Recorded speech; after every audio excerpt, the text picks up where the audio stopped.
Hello guys, welcome to the fiction series. Today we are gonna see, what if Naruto x Summer x Raven x Willow? Part 1. Huge shout out to author Kanam for this story. If you want more awesome fanfiction like this, don't forget to hit that subscribe button. So without wasting any time, let's get into the video. Willow Schnee was looking at a dead man. At least, she was fairly certain he must be dead, because the blonde before her looked as though he'd fallen through a blender and lost an arm somewhere in the midst of it. There was no use in asking where he'd come from.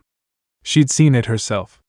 He'd fallen from the night sky and crashed headlong into her garden without warning. While she was standing in it, a twist of fate that did not go unnoticed by the Schnee heiress. She hadn't been able to sleep, so she'd thought to take a walk here, hoping a glass of wine would settle her nerves and lull her to a sleep. To be fair, it had settled her nerves. Until this screaming buffoon nearly landed atop her. The impact might have killed him, she theorized, feeling slightly guilty. Even as the stranger slumbered, the stump of his left arm continued to bleed, staining said garden red alongside the wine she had spilled. Still, she couldn't avert her eyes from the sight any more than she could will the moon to fall from the sky. She could only stare. On a certain level, she knew what was to be expected of her, just as she chafed at their implications of what she was about to do. She should have screamed for father. Called the police, at the very least. She was a Schnee, after all. She shouldn't hesitate. Certain things were expected of her. She was a young woman with an appearance to maintain, an appearance that did not involve hoodlums dying on her property. Which was precisely what this one would do if she left him alone. The longer she looked, the more certain she became. By the gods, he didn't even look to be breathing. That couldn't be good. She couldn't just gape at him like a gaudy socialite. Action was required. Didn't mean she had to like it, though. Oh, for the love of... With a put-upon sigh, Willow knelt and, gripping his uninjured shoulder, turned him over. There. Any more than this, and she'd get yet more blood on her nightgown. Now he wouldn't suffocate in the roses, at least. With his body sprawled out before her, Willow found she could get a better look at this sleeping stranger. Whiskered cheeks lay pinched in a slumbering scowl, framed by a matted mess of blonde hair. His body looked to be in a bad way as well. His battered orange jacket flung open over a mesh shirt to expose a tapestry of countless cuts interposed over faded scars that ran the length of his chest. Then there was the matter of his arm. That looked messy. As though it had been blown clean off just below the elbow. Still, he wasn't quite as young as she'd initially expected. They seemed nearly of an age with one another. That knowledge did nothing to ease her conscience. If you're sleeping, I'm going to be very cross with you. She scowled. The young man still didn't move. Willow gulped softly. This was pointless. A small voice hissed at her as she bent to expect him. Father expected her to meet and likely marry a man named Jacques on the morrow. Whatever would he think if he saw her like this with some hooligan? More than anything, she wanted to run away and become a huntress. She had her weapon, she had her semblance, and she had her glyphs. She was certain she could make a good show of it, but it would never happen. No matter how much she might yearn for it. She was father's only heir. He'd hound her to the ends of Remnant if she fled. Not out of any spite, of course, but because he wanted the best for her. That was the problem. But father didn't know about this boy. Not yet. So she nudged him with her heel. Excuse me? Are you alive? No response. A muscle jumped in Willow's jaw. Was he mocking her? She felt like he was mocking her. Tentatively she reached out and laid a pair of pale fingers against the nape of his neck, seeking a vein. When that didn't produce a pulse, she dared to splay her palms across his shirt and lay her head on the cleaner part of his chest. His body was warm, even in the brisk night air, and she struggled to ignore it. She'd never been this close to anyone before. This might be a corpse for all she knew. But no, as she laid her head down on his chest, a thin reedy pulse greeted her ear. Well, he was alive. Surely that was a good thing. Wasn't it? She would have felt horrid if someone died in front of her. Unfortunately, it also left Willow at something of an impasse. She lacked the raw physical strength to move him further, and while she could use one of her glyphs to wake him, she doubted the stranger would take too kindly to a fireball in the face. Or an electric shock. Perhaps a bit of ice? Or even. In the end, the choice was taken from her. Yerg? This time Willow did yelp, but only for a moment. Blue eyes burst open with a gasp and the stranger's chest lurched violently beneath her ear, causing the pale-haired lass to jump. Unfortunately, with her legs tucked beneath her, she only succeeded in tumbling backward instead. She didn't get very far before his remaining hand shot out like a snake and coiled around hers. His grip was terrifying. She felt her wrist fracture almost immediately under the pressure. Willow tensed, expecting an attack as he pulled her closer. Any moment now and she'd find a dagger in her ribs. Please. The word was a croak, little more than a groan. Help me. A beat of silence passed between man and women alike. Well, shit. Willow managed eloquently. It was such a heartfelt play on words, such an earnest plea, that she found herself unable to refuse it. Frightened azure orbs gleamed back at her in the moonlight, baffled by everything, and she could no sooner refuse his request than she could cease breathing. He looked so lost and afraid alone in the world that something in her heart lurched. Was she really going to refuse his request out of fear? She was a Schnee. They did not balk in the face of duty, even when held captive by someone going into shock. Willow made a snap decision. Rather than pull away, as any sane individual would, she reached out with her free hand and wrapped her fingers his. His grip on her wrist slackened, that bone-cracking force abating enough for her to pull her other hand free and place it over his own. For a moment, his body almost seemed to pulse gold, a gold that guttered out soon thereafter when she made no move of aggression towards him. "What is your name?" she asked of him. Hazy blue orbs fluttered rapidly. "I Naruto," he muttered. "My name is Naruto." Willow considered the stranger's name for a moment, memorized it, then nodded her head. "Naruto." She repeated it, watching the tension drain from his body as he sat up. "That's a unique name. I've not heard it before. You may call me Willow." A slow blink served as his sole response, and the Schnee heiress buelled on with singular determination. "I'm here now, Naruto." She cooed softly, repeating his name for effect. "Rest. I won't leave your side." Terror burned brighter in his eyes and she redoubled her efforts to calm him as best she could. "You're going to be all right. I'll get you a medic." "What happened to my arm?" He blinked owlishly at his mangled limb, and this time, she didn't have answers for him.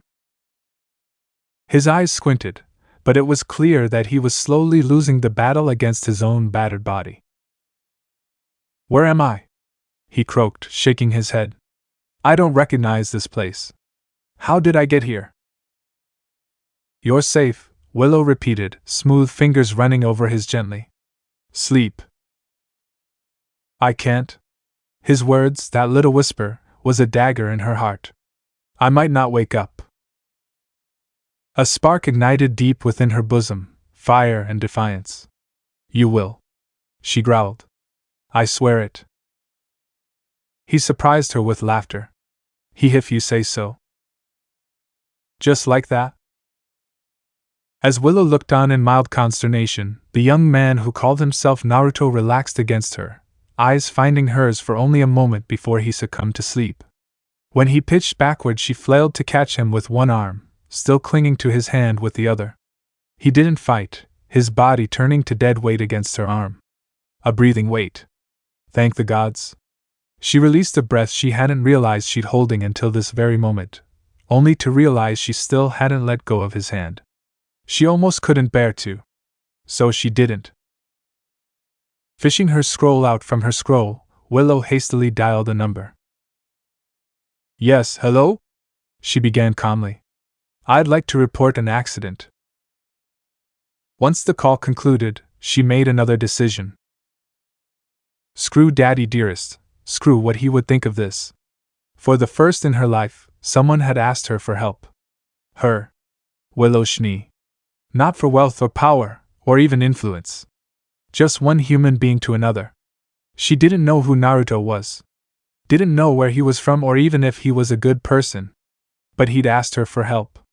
And she'd be damned if she let him die on her watch. She had a reputation to uphold after all. It would reflect poorly upon herself if he perished her.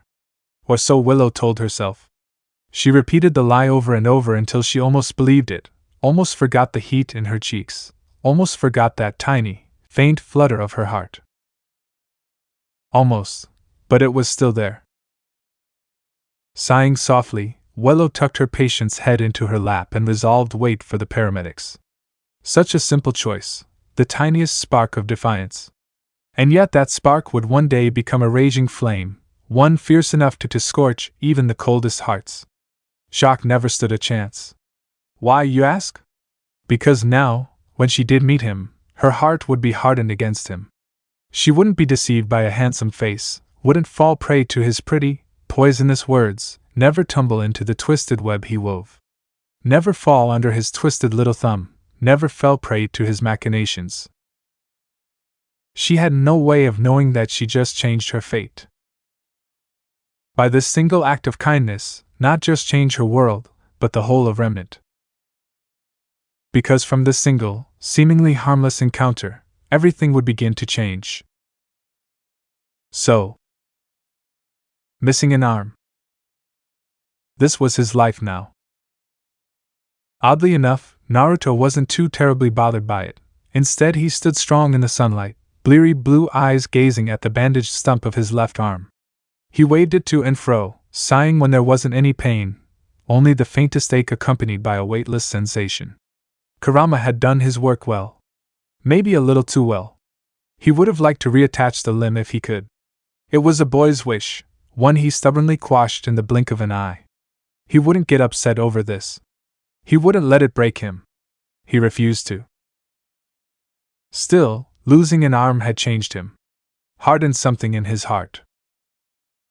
Maybe that was a good thing. Maybe it wasn't. Who could say? For anyone else, the wound would have been crippling. Downright debilitating, really. For him? It was a mild inconvenience at best. Annoying to be sure, but he was certain he could overcome this handicap. After all he'd said and done, he wasn't about to let something like a lost limb weigh him down. He couldn't afford to. Who knew, he might be able to grow it back given time. Yeah, that's not happening. Kurama creaked on open in the back of his mind. I'm good, but I'm not that good. You'll have to adjust. Says the guy who grew back my right lung. The shinobi snarked, wearing the ghost of a smile. We'll deal with this somehow. I know it. Well, we can still use the cloak to compensate. His partner shot back. I dare say you'll be alright. Better than alright. Would he? His body felt overcharged, as though he were soaking in a warm bath. Not all ironic, give that he'd just taken one. His room, or was it a cell, was remarkably well furnished, in that it had seemed to haul his needs thus far. A spacious cot and the remnants of a brisk breakfast of bacon and eggs with a glass of milk lay finished on a table beside his bed as fresh morning sunlight spilled through the window. Yup, bathing, breakfast, even a change of clothes. Not that he'd ever willingly forsake the colors of orange and black, but in this case, he hadn't much choice in the matter. Kurama actually snickered. I've never heard you scream that loudly. Naruto flailed an arm and attacked his breakfast again with renewed ferocity. Oh, shut up! What are you going to do, then? The fox surprised him with the abrupt question. This isn't our world. Not anymore. There it was, the proverbial elephant in the room. He hadn't want to believe it, but one look out the window had told him all he needed to know. His keen eyesight saw the rest, a city in the sky, the great flying machines looming out there in the clouds above, and the curious-looking folk in the streets below. He'd seen a perfectly ordinary woman with rabbit ears talking to a man with a tail. That wasn't normal. Dense he may well be, but he knew when to face facts. Kurama was his ally now, he had nothing to gain from lying. I know. The words tasted bitter on his tongue. We'll figure it out, I guess. Later. He smacked his lips, shuddering slightly. The air here feels weird. His eyes flickered gold the moment he thought to focus. Too charged with natural energy. Isn't that a good thing? The old fox rumbled, flicking a tail dismissively. Sage mode will last longer. Not if I get drunk on chakra, he groused. That's not something I want to attempt anytime soon. Wait. Can you even get chakra drunk? Karamsa sounded far too intrigued. Are you seriously proposing we do that? A blonde growl arched back. Better to pop that cherry sooner rather than later. Kurama! His partner retreated with a laugh, leaving him to reflect upon his actions. Of course, there had been a bit of a panic on his part when he'd woke in a strange room to begin, clad in little more than bandages, but that was behind him. Now that the fear of his imminent demise was gone, he found he could almost think rationally. Mostly. Already the bloodied rags of his orange jumpsuit were gone incinerated, as a man named Klein had briskly informed him upon waking, forcing him to don this new outfit that had been left out for him. Now, clad in a faded navy blue button-down shirt and a pair of gray trousers, he stood ready to face the day with some semblance of his sanity relatively intact. Mostly. Can't ignore it any longer, I suppose? Naruto blew out a breath, then pulled hard on his chakra. For a fleeting instant his body burned black and gold before he tamped it back down. He wasn't weakened in any way. All his powers remained intact. His reserves were even now brimming with life and vitality, his wounds all but healed by the time he had awoken. By rights, he had nothing to worry about. There was just one small concern. A tiny ripple in the still ocean that was his mind. It should have been nothing to worry about. Yet still, it lingered. In his hand. As ever, when he looked to his remaining arm and saw his palm, his stomach still roiled with confusion. A pale full moon gazed back at the last Jinchuriki, overshadowed by a dark crescent looming above like some half-lidded eye to protect it, safeguarding it from harm. These were the sage's marks, the ones he'd given to him and Sasuke, now fused into some strange symbol. Naruto clenched his hand into a claw and pale blue sparks sprang into life around it, keening like 1,000 birds before he made a fist. Just like that, it vanished in an instant, leaving his arm tingling, never to return. What did it mean? Why did he have this new mark? A final gift of some sort? It didn't make any sense. Sasuke was gone. There could be no denying it anymore. He'd seen him die with his own eyes. They'd fought Kaguya viciously before sacrificing their arms to seal her away in a final desperate pact. They'd succeeded, too. It would have been all well and good, but the vengeful goddess had proven herself something of a sore loser.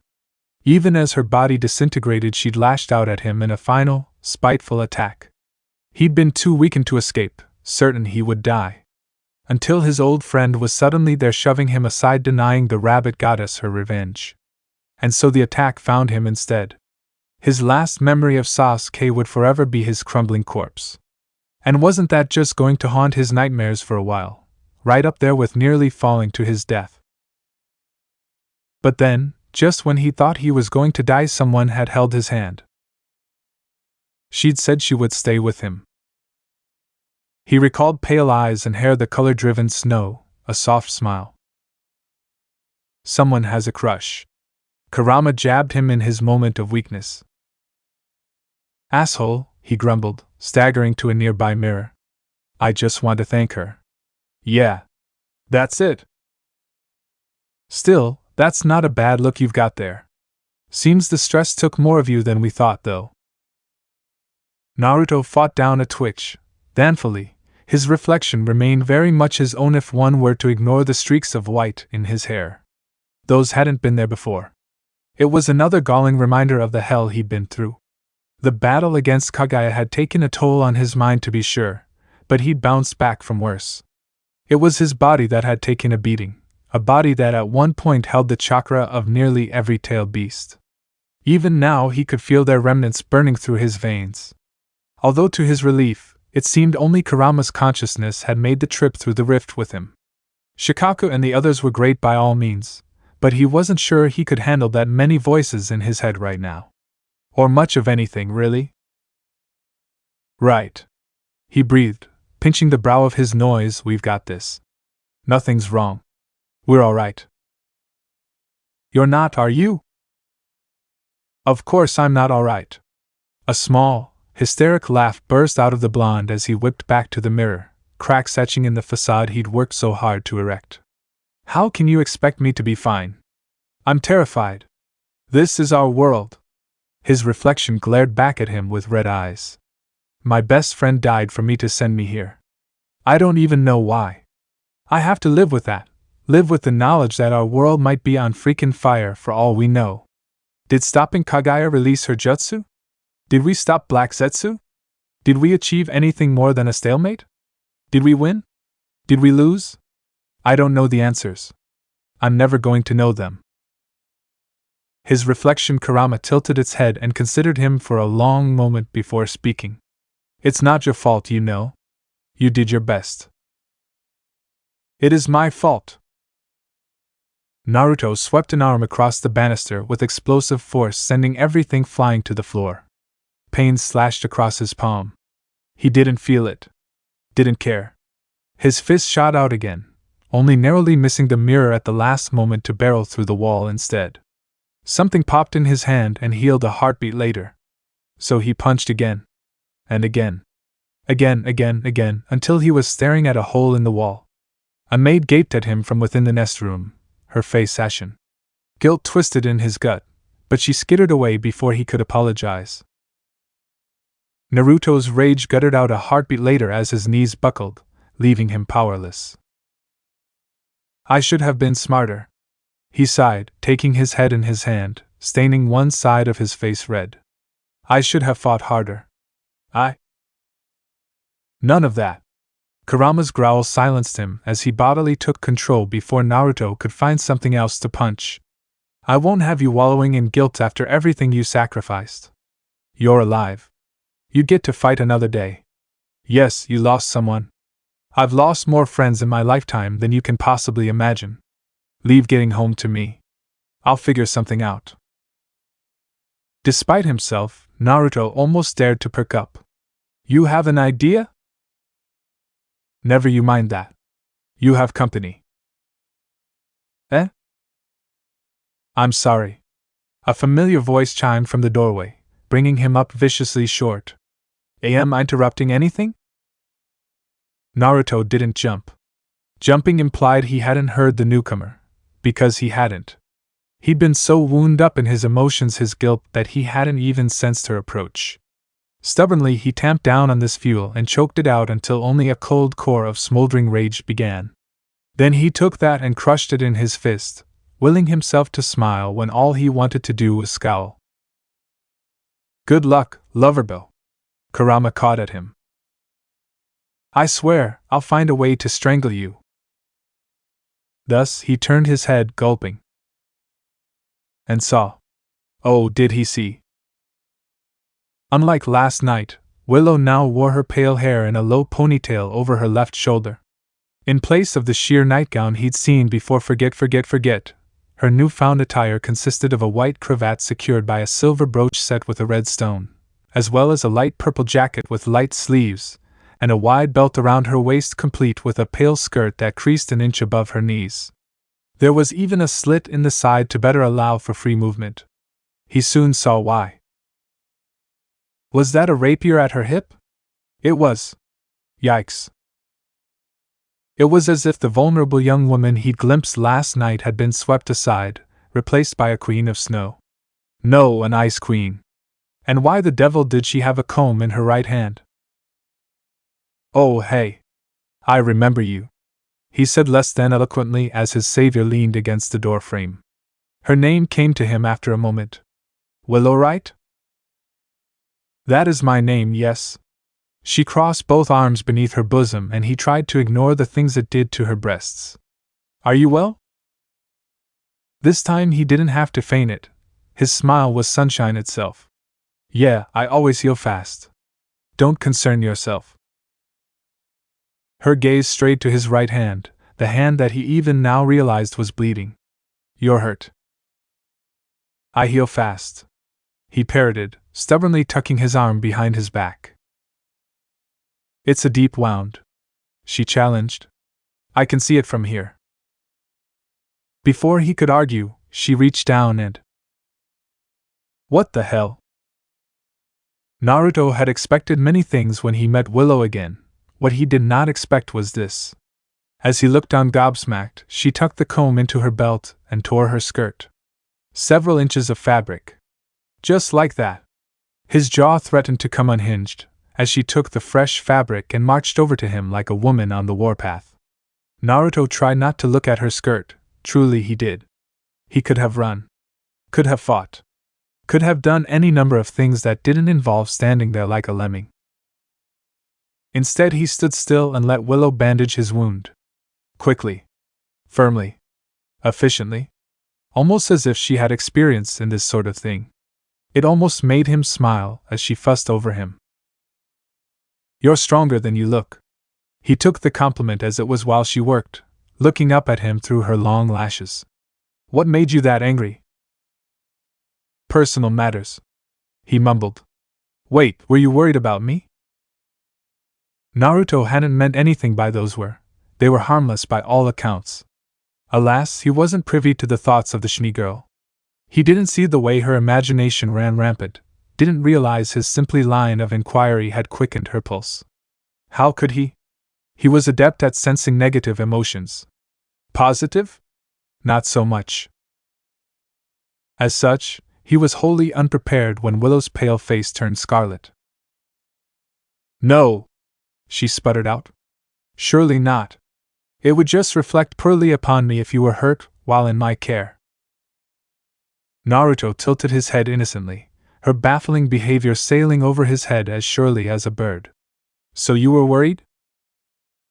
Her eyes narrowed to wintry slits. Sit. Naruto sat. Looking back, he wasn't quite sure why he obeyed that command. Even wounded, he knew she couldn't possibly hurt him. A tiny voice in the back of his head told him she wouldn't. Yet some dread instinct seized a hold of his legs all the same, and before he knew it, he was sitting back on the large seat before the mirror again. Something told him it would be in his best interests not to move for the next 5 minutes. And if Kurama was nigh but hooting with laughter in the back of his mind, then he did his best to ignore the bastard. His suspicions proved correct when Willow descended on him with the brush a heartbeat later. Say what you would about her bedside manner, but the woman wielded a comb like a weapon. By the time Naruto realized what she intended, it was already too late to escape.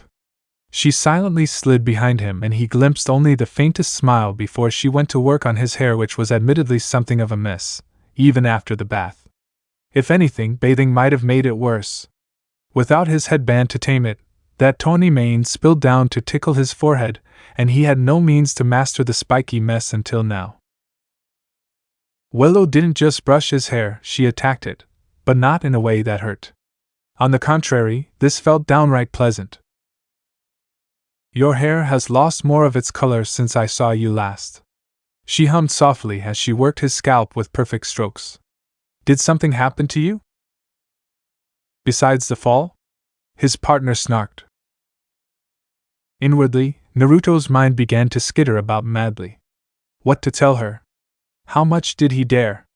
And he'd lost more color? How bad had it been before? His hair was going to turn white at this rate. Wasn't there any way to reverse this? He liked it the way it was. Outwardly, he feigned a laugh as she continued to tend to him and uttered the words he never thought to speak in his lifetime. It was just a one-off, something to distract his host while he got his thoughts together. He didn't give any more thought to it than he would breathing. Not in the least. I think it makes me look distinguished. It only further served to seal his fate in her eyes. Really? Willow favored him with a curious look. So do I. Naruto blinked, somewhat taken aback. Huh. Neat. point in his favor. They sat in companionable silence for a moment longer, as she tended to his hair, neither willing to speak further. Neither knew what to say. What could they say? Despite the unique circumstances of their meeting, they were very much strangers from two very different worlds. They barely knew one another's names, much less likes or dislikes. Where could the conversation possibly go from here? Had things continued as they were, the conversation might have died then and there, dooming them to different paths. By chance, Naruto's gaze slipped to the weapon at Willow's hip. At a glance, it seemed like an impractical choice for a weapon. Who used a rapier these days? Much less one with what was that? A cylinder of some sort built into the guard. Weird. It seemed a silly weapon to use in a fight. He much rather preferred his fists, or the staff he'd learned to summon. Ordinarily, he wasn't the sort to disparage one in their choice of armament, but for some reason he couldn't help but stare at the damn thing. Naturally, Naruto being Naruto, he said the first thing that came to mind. Which meant he shoved his foot right into his mouth. You know how to use that? Mistakes were made. All at once the comb in his hair suddenly jerked him forward with violent intent, and said rapier promptly came up under his chin. That silvery tip could have killed him any number of ways. She could have slit his throat, or cut his windpipe, even punctured his mouth in any number of ways. Instead, the rapier simply hovered beneath his chin, raising his gaze to meet that of its mistress. All the while, Willow didn't emit so much as an iota of killer intent. It was only that and her smile that stopped him from slapping the weapon aside and escaping outright. Would you care to rephrase that question, good sir? She hummed. Her will, her posture, the Arctic defiance roaring high in her eyes, all of it bespoke of training. She was a fighter, if not a warrior. A strange glyph of some sort shimmered at her back, and he wasn't at all eager to find out if it was lethal or not. Or what it did, for that matter. So rather than bolt and leap out the window like any sane person would, he chose to laugh. And when he did, her frigid look melted like so much thin ice. Maybe this girl wasn't so bad after all. Maybe she just needed someone to talk to. He could do that. He liked talking. Nope. This time when Naruto smiled, it truly felt genuine, almost like coming back to life. Question answered. Excellent. Quick as a flash, Willow returned it to her belt. I didn't want to blacken Sable with your blood. Sable? The Jinchuriki blinked, incredulous. You named your weapon? Her cheeks took on a faint pink tinge. Is that a problem? Yes, Kurama groaned into a paw. So much yes. No way. Naruto took her hand. That's awesome. Her blush deepened. Just a touch. You think so? Does everyone do that here? He asked. Willow tilted her head. Here? Naruto hesitated. Well. Willow must have sensed his fear, because she closed the gap between them. Naruto watched her like a hawk as she settled in beside him, all the while aware of her abilities. This was no delicate wallflower, no maiden to be poked and prodded. Here sat a warrior. Would it be so bad to tell her? Surely she wouldn't betray his trust. She had no reason to do so. Even if she did turn on him for reasons he'd yet to understand, he had the measure of her now. He wouldn't be caught off guard like that again. If it came to a fight, he'd win probably. So he said it. Imnit from around here. Her fingers squeezed his, gentle but firm. He wasn't prepared for her smile. I gathered that much when you fell out of the sky. Ha! Despite his best efforts, an incredulous laugh burst out of him. Yeah, I did do that, didn't I? Are you from Vacuo then? Willow asked politely, misunderstanding what he just said to her. Vale? Mistral? Try farther. Naruto grimaced. Farther north? Farther as in another world. His head drooped. Pale eyes widened, her lips parting just so. Now came the moment of truth. You're not lying, are you? Bahaha. Naruto couldn't help himself. Raucous laughter burst out of him as he crashed backward in disbelief, toppling from their shared seat with a great and mighty guffaw. Willow lost her grip on his hand, but Naruto couldn't be bothered to care. Why had he been so concerned in the first place? He'd been so wound up, so afraid, and for what? Willow hadn't rejected him. She hadn't even batted an eyelash or tried to move away, though she was frowning. It was enough. All the tension rushed out of him at once, dashed upon the stoic expression the young Schnee brought to bear. That settled things. He liked her. If you're not telling the truth, I'm going to be very cross with you, she warned. Look! He wheezed out a final laugh, unable to hold himself back any longer. I'm no good with words, but I am kinda lost. I was hoping you'd help me out. Maybe?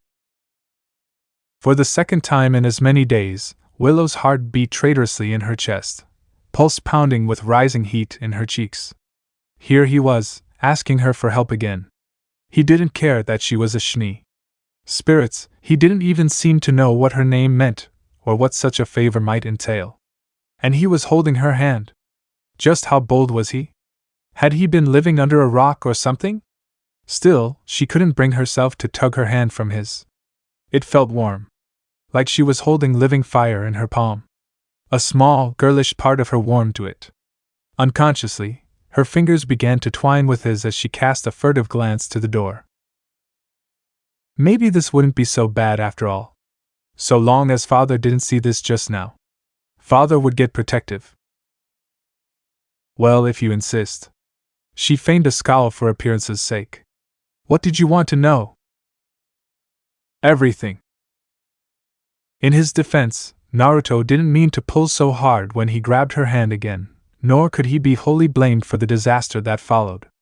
But it happened anyway. With only one arm to act on and no way of controlling his strength at the moment, he went from tugging the silent Schnee to all but hauling her down to him on the floor. She landed squarely in the middle of his lap. All her thoughts went unwound, her body going rigid immediately. Still he barreled on, ignorant to the reaction he'd provoked in her, continuing to chatter away as she squirmed helplessly in his grasp. I want to know everything about this world. Why is this city in the sky? All the while, Willow's face turned nearly incandescent. What are those giant metal machines? Why are there women with rabbit ears and men with tails? Willow tried to reply, tried to muster her defenses and speak. It was too much. Too sudden. Too soon. All that emerged was a soft, my dear. And then things got worse. So much worse. All at once, the door to her quarters crashed open with a resounding bang. Naruto's first impression of Nicholas Schnee, otherwise known as Willow's father, would doubtlessly be a simple one, in that he was an absolute bear of a man, an absolute marvel of masculinity with long white hair alongside a bushy beard. Judging by the way he tilted his head, it didn't take long to put two and two together. He likely saw the relation to Willow in his face, if not his mannerisms. His attire less so. He wore a heavy, ornate suit of armor reminiscent to that of a knight with a black shirt and pants underneath, coupled by a red fur-trimmed cloak held by a gold cord. Even trapped as she was, she watched her patient stiffen slightly at the sight of him. Unfortunately, the man looked fit to murder him right now. Ah, so this must be Naruto. His smile had far too many teeth. My daughter's been taking care of you for quite some time. I can't but notice you've been doing the same. His gaze drifted lower, to their intertwined fingers, to Willow even now still sitting in Naruto's lap. Seeing her torn skirt, however? That sent Father roaring right over the edge. How kind of you. The doorknob creaked ominously in his grasp. Daddy? Wait. Don't kill him. It's not what it looks like. Without thinking, Willow leaped out of Naruto's lap and threw herself before her father's mercy, accidentally defaulting to the phrase she'd used as a little girl. She hadn't called him that in ages now. He noticed too, damn him, judging by the gobsmacked expression he wore. It was swiftly followed by a dopey grin, one she remembered all too well from her childhood days. Too late, Willow realized her mistake. Too late, she recalled just how sentimental he could be. No. He wouldn't do that here. Not again. No, surely not. He would, and he did. Oh, Willow! My dear, my daughter, my greatest joy in the world. Arms like bands of iron locked around her waist and hoisted her into the air with ease. I knew you cared. Willow refused to show the silent smile in her heart. For a moment she almost felt like a little girl again. It reminded her of simpler times. Happier times. Gods, this was embarrassing. Humiliating. Oddly comforting. Then she remembered just who was watching and her comfort turned to sullen dismay. Frankly, she preferred her father's anger compared to this utter mortification. Even now she could feel the incredulous eyes of her guest upon her. Did he snicker just now? She was never going to live this down, was she? Hold on. Thankfully, Naruto chose that moment to climb to his feet and chime in. Just how long was I out for? Not long. Willow glanced aside in a cold sweat, still wriggling in her father's grasp. Only a few days. A few? The young man twitched at her choice of words. Wait a minute, how many is a few? 2. 5. Nicholas put in pleasantly, still squeezing her tightly. You gave her quite the scare. Willow whined. Daddy? Ah! Nicholas crowed, rubbing his scruffy face against hers. You said it again. Willow honestly considered stabbing him with sable. Thankfully, her father chose that moment to release her before she could contemplate patricide. Willow didn't even need her semblance to bolt to the other side of the room. Her legs did that for her. Unfortunately, Naruto was on the other side of the room and her little escape attempt brought them full circle once more. Without a determined daughter to cuddle, Father Nicholas, she reminded herself, was free to focus his attention on the whiskered warrior once more. And oh, did he focus! His gray gaze flicked up and down the boy's body, as though he were actively inspecting him, for thought a spark shot through his gaze just now. Surely that was her imagination. He considered Naruto for a long moment, then longer yet still, before he spoke. Very well then. I think I understand your intentions towards my daughter. Wait, what? Who? Naruto blinked owlishly. You do? You do? Willow mirrored him with a gulp.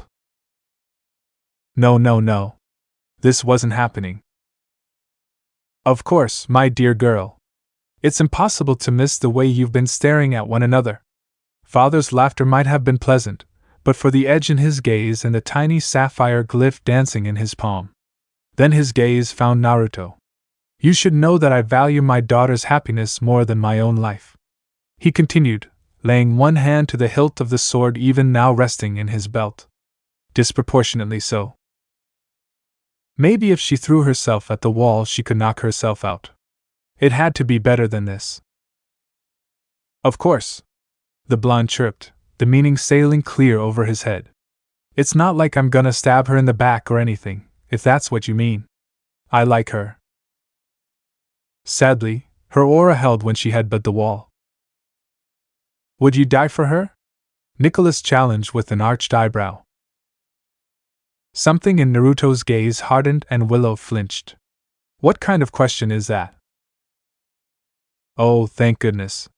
Either he was horribly dense, or was willfully ignoring the question. She wasn't sure she liked either. She saved my life. And then he made it worse, blast him. So much worse.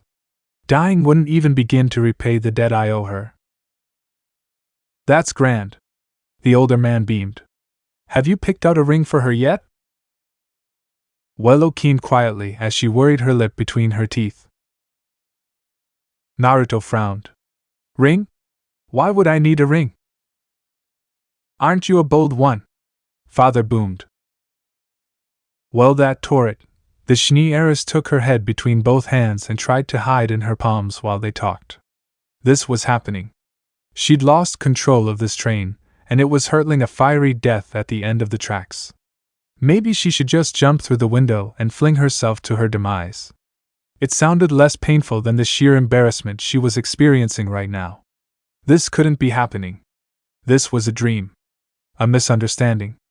A god's awful misunderstanding. Did he think they two of them were that she and Heward's failed her? She'd fallen somehow and cracked her head. She'd wake any moment now. Excellent. Once again, Father's smile had entirely too many teeth for her liking. I'm so glad we came to an understanding. If you hurt her, well, I'll just have to kill you. Here, a spark of anger flashed in the blonde's eyes. Why would I hurt someone precious to me? Willow nearly passed out then and there. Wonderful! As she looked on through half-lidded eyes and her own pounding pulse, Father stepped forward and clapped Naruto on the back with enough force to stagger a Beowulf. To the younger man's credit, he didn't budge an inch. Never you mind about that arm of yours. The jolly man prattled on. We'll have you fitted with a prosthetic in no time. I know a fine scientist who'll get you up to speed. He's a bit erratic, but there's no greater mind here in Atlas. That's really not necessary. I insist, came the guffaw. Think of it as a gift from my son-in-law. Here at last, comprehension dawned in Naruto's eyes. Rather than protest, it seemed to strike him speechless. Willow took a certain vindictive pleasure when his gaze sought her out. Had she been in her right mind, she would have deliberately looked away and left him to dangle before Father like a choice cut. Whatever fleeting feelings Naruto might have stirred in her, he'd made her very cross just now. Was it so wrong that a tiny part of her soul wanted him to suffer as she had? A wiser woman would have done just that, stepped back, and let nature take its course. Alas, she was far too flustered to think coherently. Daddy, no! She wailed, trying one last time to make her father see sense. This is a misunderstanding. Daddy, yes! Nicholas Schnee cackled. Welcome to the family, my boy. Am honored? Naruto croaked out. She wanted to throttle him. Remarkably, Father came to his rescue. Speaking of family, young Jacques has been waiting in the foyer for the better part of a day now. Nicholas's expression turned contemplative as his daughter wrinkled her nose at the mere mention of entertaining another man, as though she just smelled something incredibly foul. But I suppose there's not much point in entertaining him now, is there, dear daughter? Willow's head slammed into a wall. Absolutely not. I understand, my dear. I'll send him away. She blinked. Just like that? No, she said. No, I'll do it myself. Perhaps this was for the best. She was a Schnee. The SDC would fall to her someday. She could not simply let Father handle every task for her. She would simply tell Jacques she had no interest in a relationship. Liar, liar, an insidious voice crooned in the back of her head at this moment in time. Best to make it clear to this man, lest he think something untoward. Gods, she was dreading this, but she accepted the necessity all the same. Father clearly had his mind made up, nothing else could possibly convince him. And now she'd have to turn down another suitor, and all that ugly business. Unless. Are you certain? Father asked. Yes, quite. She beamed. I'll handle it. An ugly thought reared itself in the back of her head even as her mouth opened. She closed it with a small smile. No, not an ugly thought. A beautiful one. A handsome thought with blonde hair and blue eyes. What did she have to lose? In for a lean, in for a pound, as the saying went. Besides, this would make it all the easier to rid herself of any suitors while twisting the arm of the man who bloody launched her into this situation in the first place. It wasn't that Willow disliked Naruto, mind you. Far from it. She found him quite pleasant, if a tad dense. She suspected they could grow to be friends then, perhaps, with time and luck, something more. She did not, however, fancy this misunderstanding that had been forced upon them. But she wasn't above using it to her advantage. As Schnee did what they must, after all. So she waited patiently for Father to finally depart. Then her gaze snapped to Naruto like a laser. Why are you looking at me like that? Willow seized his hand. Come with me. Priceless. If there were a better word to describe Jacques and his mortified expression when he saw them, Willow couldn't find it. She'd seek satisfaction where she could today. If that meant taking the piss out some poor fool who sought to win her hand, well, she'd take what she could get. True enough, the young man was pleasant enough to look at in a gaunt sort of way. Pale features and dark hair with keen eyes and a thin mustache, all wrapped in a gunmetal gray suit. Thankfully he wasn't wearing white. That would have been presumptuous of him at best, outright arrogant at best. Naruto cleaned up better. He ought to, considering Willow had all but stuffed the sullen shinobi into one of her father's better suits. A white, double-breasted blazer with a navy handkerchief in the breast pocket. Underneath, he wore a blood-red dress shirt, vest and a black tie, one she tied herself after fixing one of his sleeves to accommodate his missing limb. He carried himself well enough. He certainly had the looks and acumen for it, coupled with his fading blonde hair which would likely be pure white someday to cut an intimidating figure. Now if only he'd stop squirming and stand up straight. I don't like this, he grumbled in her ear. Neither do I, she groused back. Just bear with it for a bit. He muttered something that sounded like a curse. Me and my big mouth. It's your mouth I'm counting on. Her lips brushed his ear. Remember, exactly as we agreed. So I just have to be an asshole for the next 5 minutes. He murmured. Fine. I'll just act like Madara. Who the hell is Madara? Willow whispered. He grinned at her. You'll see. At a loss, she squeezed his hand and descended the steps, this being the signal for their ruse to begin. She felt the softest sigh brush the back of her neck, but the blonde played his part and stepped closer to her, hip brushing up against hers as he matched her step for step in their shared march to destruction. His now gloved hand the better to disguise the bandage there seared warmly within her grasp, almost seeming to shimmer with golden flames when she risked a glance at it. Surely that was her imagination. He claimed to be from another world. Maybe that had something to do with it. She'd deal with that can of worms later. For now. Let's get this over with. You must be Jacques, she raised her voice as they descended the stairs, together willing herself to speak. Did you have some business with us? Us. All part of her strategy. An attack on the man's ego, designed to push him back and leave him off balance ill at ease for the duration of his stay. Judging by the telltale twitch of the man's thin mustache, it was already working far better than she could have hoped. Naruto's presence had thrown him off, and she aimed to keep it that way. She couldn't afford to give Jacques a single moment to think, much less collect his thoughts. Sure enough, the man made a squelching sound and tried to rally. Miss Willow, I wasn't aware you had a guest. She mustered the most frigid smile she could. That's Miss Schnee to you. You will address me as such. His eyes raked over her for a moment, and a cold pit of distaste opened in her stomach.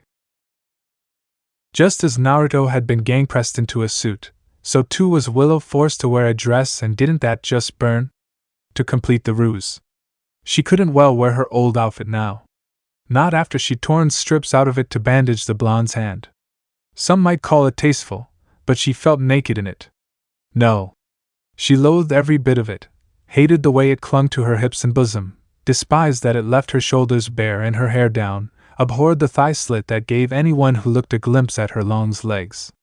Honestly, if it weren't for the faint blue shawl and Naruto's hand in hers, she would have gone into a stabbing frenzy by now. She felt almost exposed without Sable at her side, trapped in this little blue number that had once belonged to her mother. God's mother! What would she think of her now? No. Don't think about that. Mother would love this. Oh goody, Jacques was winding up to speak again. And who is this man? Naruto clicked his tongue.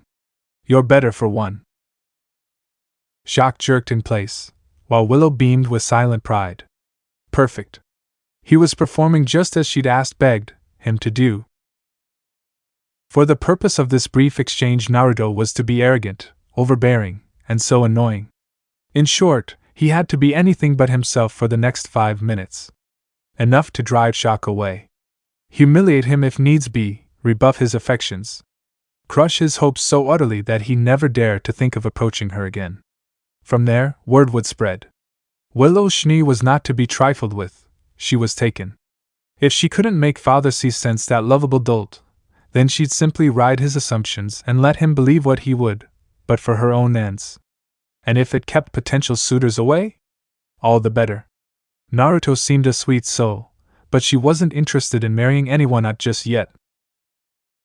This is Naruto Uzumaki, my intended. She smiled sweetly as she stepped between them. I don't believe you met him. Jacques looked like he'd sucked on a lemon. I see. Uzumaki, was it? I've not heard the name before. It's foreign. Willow lied through her teeth, biting back a curse of her own. Quite foreign.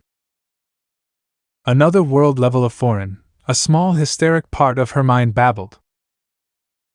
How did the two of you meet? Jacques probed right back. Naruto didn't bat an eyelash. Fell out of the sky. Willow hissed and stomped on his boot. Very well, keep your secrets. Mastering herself, Willow turned to find Naruto had skirted around her and taken the initiative again, albeit not quite in the way she'd hoped he would. Though his hand was still locked firmly in hers, his blue eyes had an edge to them, one that hadn't been there before. His eyes seemed to pulse red for a moment. Jacques caught it too and shrank back half a step, fear in his gait. Is there a problem? He asked, adjusting his tie. Yeah, it's you. The blonde muttered. You reek of negativity. Badly? Can't you smell it? Before their eyes, Jacques' face turned an alarming shade of puce. WHWHY, you insolent shit. I don't even know what that means. Naruto yawned. Any more insults? Out with it already, man. We don't have all day. Jacques puffed himself up, rather difficult considering he had almost no muscle mass whatsoever. Willow, Miss Schnee. You can't possibly countenance this. For a moment, just a moment, she almost considered helping Jacques. True, the decent thing would be to calm Naruto down right now. A thorn of doubt pricked her heart and held her back at the last second. She had an ill feeling about this man. She couldn't put her finger on it, couldn't quantify the silent shiver of dread she experienced just now.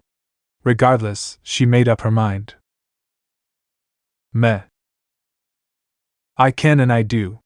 She feigned a shrug. I apologize, my fiancé is rather protective. Naruto actually paused to wrap his arm around her waist. What can I say? She's a keeper, this one. Okay. Now he was laying it on thick. Jacques looked between the two of them, his pride and ego bruised, and made a foolish decision. A most foolish decision indeed. Willow watched him plant his feet and wondered if he was actually going to be so foolish as to swing at Naruto. But no, he did something worse. Rather than strike physically, he thrust an indignant finger at her and struck out with his words. I wasn't aware you'd been claimed by a cripple. He just realized that. Naruto sucked in a breath through his teeth and Willow nearly reached for Sable, only to remember she'd left her weapon behind. Blasted appearances. No. Ignore him. It was just a parting shot. Jacques realized he'd all but dashed his chances and he was just trying to rile them up. She felt her blonde partner tense against her, but rather than lash out, he simply looked over his shoulder. And I wasn't aware, even from here she saw his lip curl in distaste, that you were such a shameless shit. Excuse me? Jacques roared. Did I stutter? Naruto shot back. Just leave already, would you? Can't you see you're not wanted here? Perhaps it was father's absence. Perhaps Naruto had simply riled him beyond measure. Perhaps he had simply been waiting for too long. She hadn't even known he was here until a few hours ago, and his pride couldn't stomach an insult, no matter how petty. Whatever the case, he didn't hesitate to rise to the bait. With a growl, he beeped his head and reared back. Naruto didn't even deign to defend himself.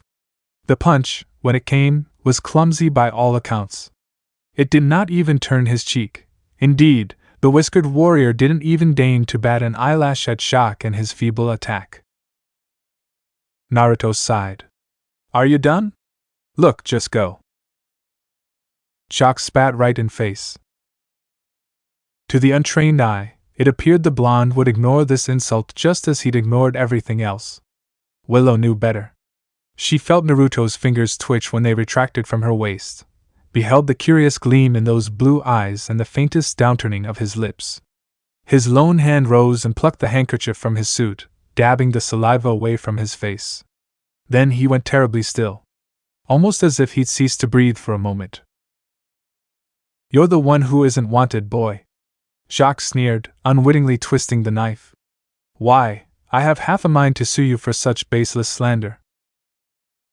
Naruto's open palm cracked across the man's face like a storm, sending Jacques stumbling away like a drunkard at last call. Hot damn! A tiny voice whispered in the back of Willow's head at the sight. Again. Quick, do it again! Oh, I'm sorry.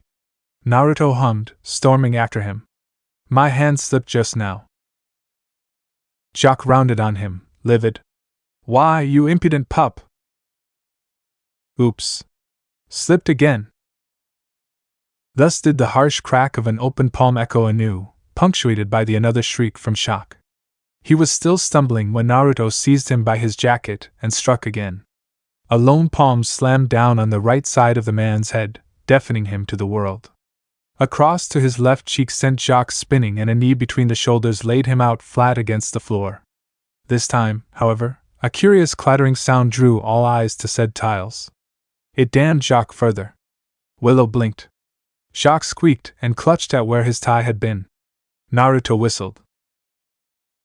Wow! He drawled out the word. So you wear a clip-on tie too? As if you weren't greasy enough. You brute! Spittle frothed at the man's swollen lips. This will not STBWARGH? Oops. Slipped again. And again. Again. Willow didn't smile. No. Surely not. She did. A lot. Who am I kidding? Now let's not get overzealous here, pal. Naruto raised his fist again for emphasis, and the battered man crawled toward the door with a whimper, cradling his now swollen face in his good hand. Your emotions let me read you like a book. You've always been a huge piece of shit. If I could kill you, I would. There could be no mistaking the vivid gleam in his eyes now. But I'm pretty sure that's frowned upon here, and my lady friend wouldn't like that. Now. Get. Out. Jacques got. Well, it was more of a limping stumble that carried him toward the open doors before Naruto kicked him through them and down the steps, but credit where it was due. Willow wanted to make an impression. Now her wish was granted. If anyone were foolish enough to court her now, within days they'd gladly think otherwise. Granted, she hadn't intended to make such a forceful impression on her potential suitors, but she couldn't bring her heart to be dissatisfied with this result either. Jacques had chosen to escalate things, and received his comeuppance in turn. She felt free. Freer than she'd felt in an age. Her release might not be immediate. It would yet take time for word to spread through Atlas and the other kingdoms, but the deed was done. She'd likely never have to deal with men or women seeking her hand ever again. And if any tried, they could easily be deterred by her so-called fiancé, whom she may or may not be falling for. It wasn't a brilliant plan. It wasn't even a very good one. But it was her plan, one of the first things Willow had decided for herself in an age, and that made her happy. That just left him. She'd tackle that obstacle eventually. Later. Much later. But for now, celebration. Reluctantly she turned. Naruto grinned at her. Nailed it. Willow stifled a laugh. Close enough. Smiling, she stepped up to link an arm in his. He didn't make any attempt to shake himself loose. Yes. This was going to be a beautiful partnership. And if her selfish little plan changed Remnant, how was she to know? Willow. Summer? Willow. Silver eyes lit up like sparks. A small body all but launched itself forward. Summer Rose was a white-cloaked, ballistic heat-seeking missile in human form. There could be no escape. Once she locked onto you, that was it. You were screwed. Willow couldn't think of any other explanation for her old friend when she canonied into her and latched onto her chest like a limpet. To this day, she still wasn't sure what her friend's semblance was. It could be speed-based, but it may bloody well be super strength. Both even. Gods, the girl hugged hard. How could someone so small be so strong? No. More importantly. What are you doing here? I missed you. The dark-haired girl beamed, as though it explained everything. Did you miss me? I gathered that, Willow said as she wriggled free with a grunt, and yes, I did miss you. But why? Are you here? To her credit, Summer managed to look sheepish. Which she wasn't. Ever. Well, that's a long story. She tiled her head. Why are you here? By the brothers, this girl was going to drive her mad. Willow sighed with the patience of one who knew Summer Rose all too well. Summer, this is Atlas. I live here, remember? Oh, right. The smaller girl knuckled her head. Oops. A faint smile tugged at Willow's lips. You are still such a dolt. Willow Schnee's acquaintance with Summer Rose was formed from a chance meeting years ago when father took her to Vale for business. Be it by chance, happenstance, or just bad bloody luck on her part, she'd bumped into a mousy little girl with a fascination for all things weaponry. At the time, she'd been agonizing over what kind of weapon she wanted to use. On a whim, Willow suggested a scythe. Said girl had promptly declared that they were besties till the end of time and that there would be no takebacks. In the end, they'd exchanged numbers and kept in contact. Willow wouldn't call it friendship, more like long-distance pen pals, across continents. Ah, you did miss me. All right, definitely a friendship, though she'd never admit it. Down, Summer! She growled, turning red. You know I don't do hugs. Summer's arrival served as a harsh reminder for Willow. If she wanted to pursue her dream of being a huntress, she would need to do it soon, having already delayed too long. Summer had a team of her own now, young as they were.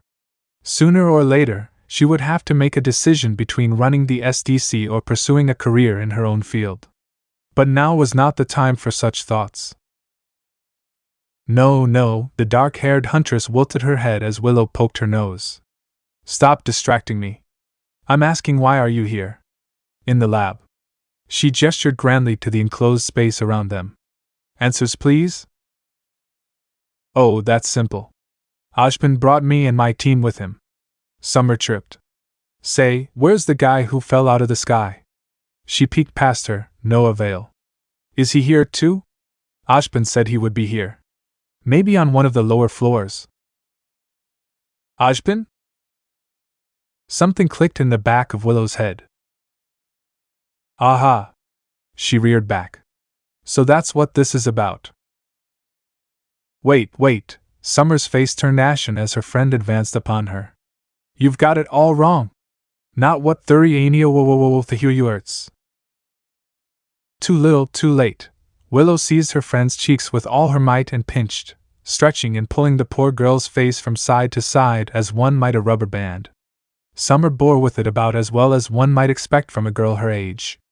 Meaning she whined. A lot. Not that she could escape.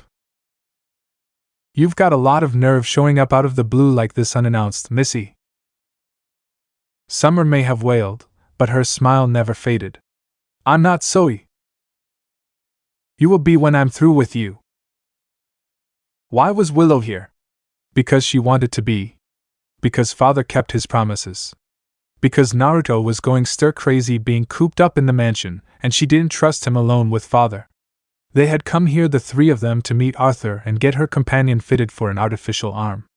It was meant to be a simple series of tests conducted by Arthur against a few mechanical soldiers away from prying eyes. A refresher to bring Naruto back up to speed. At least, that was the intent. Because her so-called fiancé actually was somewhere down below preparing for the next phase of testing as their guests looked on.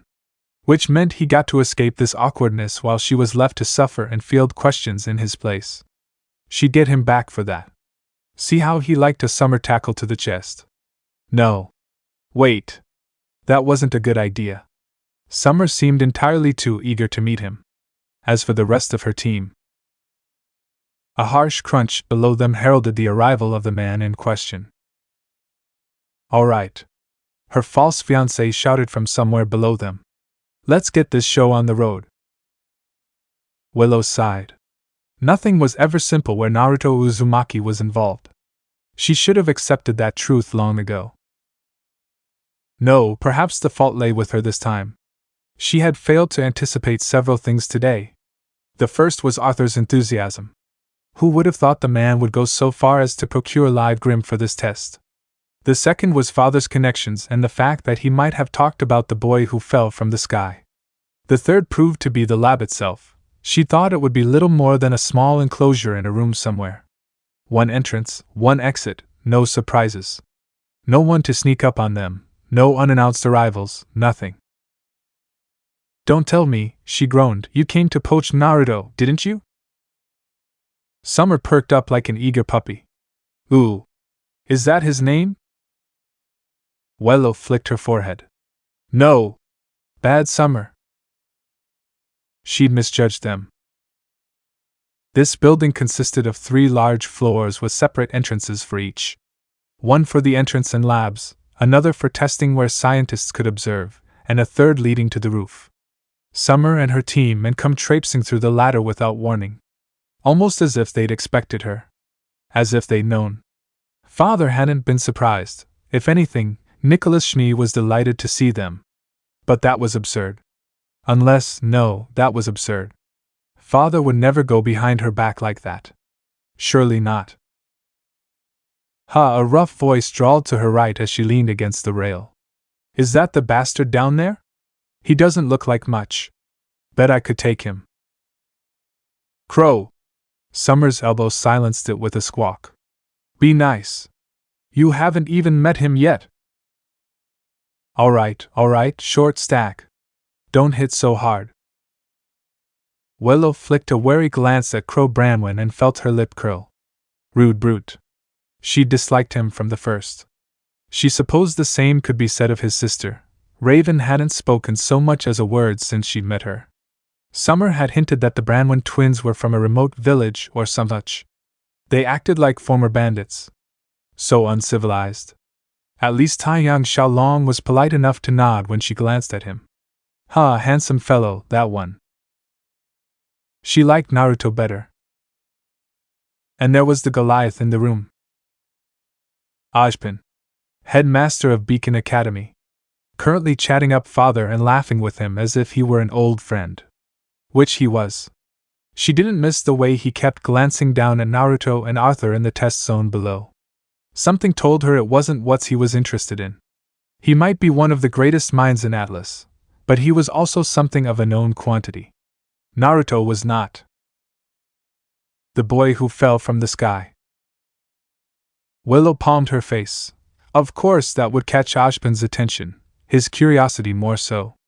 Father had likely mentioned it in passing, and said curiosity had drawn him here. But why bring Summer and her team? It didn't make any sense. She'd only met the headmaster a handful of times, enough to be wary of him. Still, she knew Father's friendship with him was a tight one, and couldn't bring herself to interfere. She didn't know what the two of them got up to behind closed doors with their meetings, and frankly, she didn't want to. It was only natural that he would have passed the news along. That shouldn't have bothered her, yet it did. The realization that followed, more so. Don't tell me, she groaned at Summer, he came to poach Naruto for Beacon, didn't he? Her friend perked up like an eager puppy. Willow? Tai swooped in to swat her arm. No! Bad summer. Spoil sport. I'm not that bad. You are. Answer the question. Willow smiled at the byplay, but there was a hint of ice in her eyes. Is Ozpin here for him or not? And to think, she hadn't anticipated an ambush at all, least of all one by an old friend, much less for said friend to drag her entire team and the headmaster of Beacon with her. Or perhaps it was the other way around this time. This was not how Willow had thought to meet Ozpin again, or the rest of Team SDRQ. None of them. Any of them. But seeing an old friend again? She wouldn't trade this for the world. You up? Summer chirped, popping the pea with a loud smack. I mean, it's not every day someone falls out of the sky. Do you think he can fly? And there went her good mood again. She twitched. No. I'm fairly certain he can't. Summer wrinkled her nose. Then did he fall out of the sky or not? Again with that question. What do you think, Ray? If he's strong, then he's strong. Raven shrugged, finally speaking for the first time as she responded to Summer. If he's weak, then he's weak. We'll find out soon enough. Summer gulped. And if he's strong? Then I will attempt to kill him. The faintest hint of a smile crossed Raven's face. We shall see. Well, that solidified Willow's opinion of Raven Branman. Jury was still out on the boys, but she knew precisely what to think of this girl. Bitch. She absolutely didn't let her disdain show. Schnee were above such petty displays. Summer was someone whose opinion, if not general disposition, she would gladly entertain. Raven was certainly no friend of hers. Tai seemed tolerable, if she was honest with herself. Would Summer be made if she stabbed him? Just a little? Probably. She was still considering her approach when Arthur Watts finally deigned to climb the steps and join them. My apologies for the delay. Time waits for no man, it seems. As ever, he was the picture of decorum, dressed in a simple tan suit, pausing only once to note Ozpin's presence. His eyes widened briefly before he managed to mask his surprise. Indeed, he did a far better job of it than Willow had. His mustache only twitched once as he took in the whole of Team SDRQ. No doubt he appreciated this unexpected opportunity and the press it provided. It wasn't every day the headmaster of Beacon dropped in for a visit. If he thought anything of Summer and her team, he did little to show it. Summer stuck her tongue out at his retreating back. After a pointed moment of consideration, he moved to stand beside her and father. He showed solidarity in that, if nothing else. Watts was an eccentric sort, but he was loyal to those who appreciated his work. Judging by his pleased expression, Naruto had just joined that short list. Good. He'd need all the allies he could get. How is he? Nicholas inquired. He's quite ready. The prodigy beamed. A hollow clang echoed below, punctuated by a roar. Nicholas couldn't help but preen at their expectant faces. Just a little. Shall we begin, then? Willow offered a silent prayer to the gods that this spectacle wouldn't end in disaster. Oh, who was she kidding? Of course it would. So that's a grim, huh? All told, Naruto had expected it to be bigger. PSSH. Kurama agreed with a snort. People fear these things? I could eat that wolf in a single bite. Naruto was half tempted to agree. Oh, the creature before them was large enough to be sure, an impressive 7-foot-tall specimen of black fur and white bone hammering against the barrier between them. Even from this distance he saw it, and it saw him. Those beady red eyes followed his every movement, its slavering jaw cracked wide as it stood tall on its hind legs. It knew he was there and it wanted out. He could feel the rage radiating from it in palpable waves. Violence and the hate stemming from the beast like a dark tide, and the intensity of it threatened to choke him. Who would have thought negative emotion sensing could be a bad thing? Clad in a pair of simple gray trousers and a navy blue sleeveless vest, The blonde began to bound on the balls of his bare feet as he awaited the go-ahead to begin. To think they'd asked him to wear boots in here. Boots. Ha! Perhaps in another life, the sight of slavering monsters might have terrified the whiskered warrior. Now, in the last week he'd stared down chakra monsters and a goddess. He'd fallen out of the sky and nearly died. He'd endured the horror of wearing clothes that weren't orange and black. Monsters? His outfit was monstrous to look at. Too dull. Too drab. He'd gladly face monsters rather than wear this getup. But he still didn't like looking at the Grim, because it wasn't alone. Two of its kin kept lurk near the reinforced glass alongside their brother, each eyeing the juicy morsel lurking only yards away. They'd given up trying to break through the reinforced glass 5 minutes ago, but he could still see the cracks where they'd made the attempt. They knew they were going to get out, and so they had chosen to save their strength. Clever. According to his host, these specimens had proven quite difficult to capture for him. They wouldn't last very long in captivity. They were here for the express purpose of a test, nothing more. He could respect that, even if he didn't much like the reason behind it. Are you ready, my boy? A voice echoed overhead. Naruto pumped an arm toward the ceiling in agreement. Both his arms. Let's do this. Nicholas Schnee was a man of his word. Only a few days after humiliating Jacques, Naruto had found himself whisked away to a laboratory in the upper echelons of Atlas to be fitted for a prosthetic arm. Now he would be testing said arm. A shame, really. He would have liked to see more of this city beforehand rather than be cooped up in that mansion, but he understood the necessity of getting himself back into fighting shape before he took the world by storm. Willow had promised him a tour after this anyway, so there was that to look forward to. He hadn't expected to have an audience for said test, however. He'd seen them come in while he prepared. Naruto knew none of their faces, though he could see them from the second floor. They'd come in through one of the upper entrances while he was down here, preparing for the test. 2 girls, 2 boys, each nearly of an age with him, alongside a man with silver hair bearing a cane. Friends of Willow and Nicholas, he supposed. Not his concern. If they wanted to talk afterward, that was more than fine with him. For now, he just wanted to get started already. Willow caught him staring and raised a hand. Naruto returned the gesture with his new addition. Luck? He didn't need luck. He was ready to put this arm through its paces. Cobalt blue metal embossed with streaks of scarlet and black rose to wave at her, fingers idly flexing. Supposedly it was a marvel of Elysian technology, or so he'd been told. Certainly felt like it. Arthur Watts was an eccentric young man to be sure, but he knew his stuff. His new limb fit like a glove. A glove he couldn't feel, but still.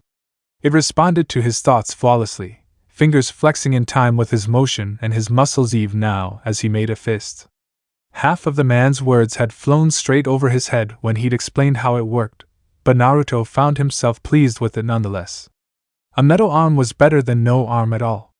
Kurama had proven more attentive and memorized the gibberish that followed, functions and all. Speaking of which, he spared a glance for the room. It was something of a large square space, all reinforced glass and steel with a second floor by which others could look down from within a protective barrier and observe.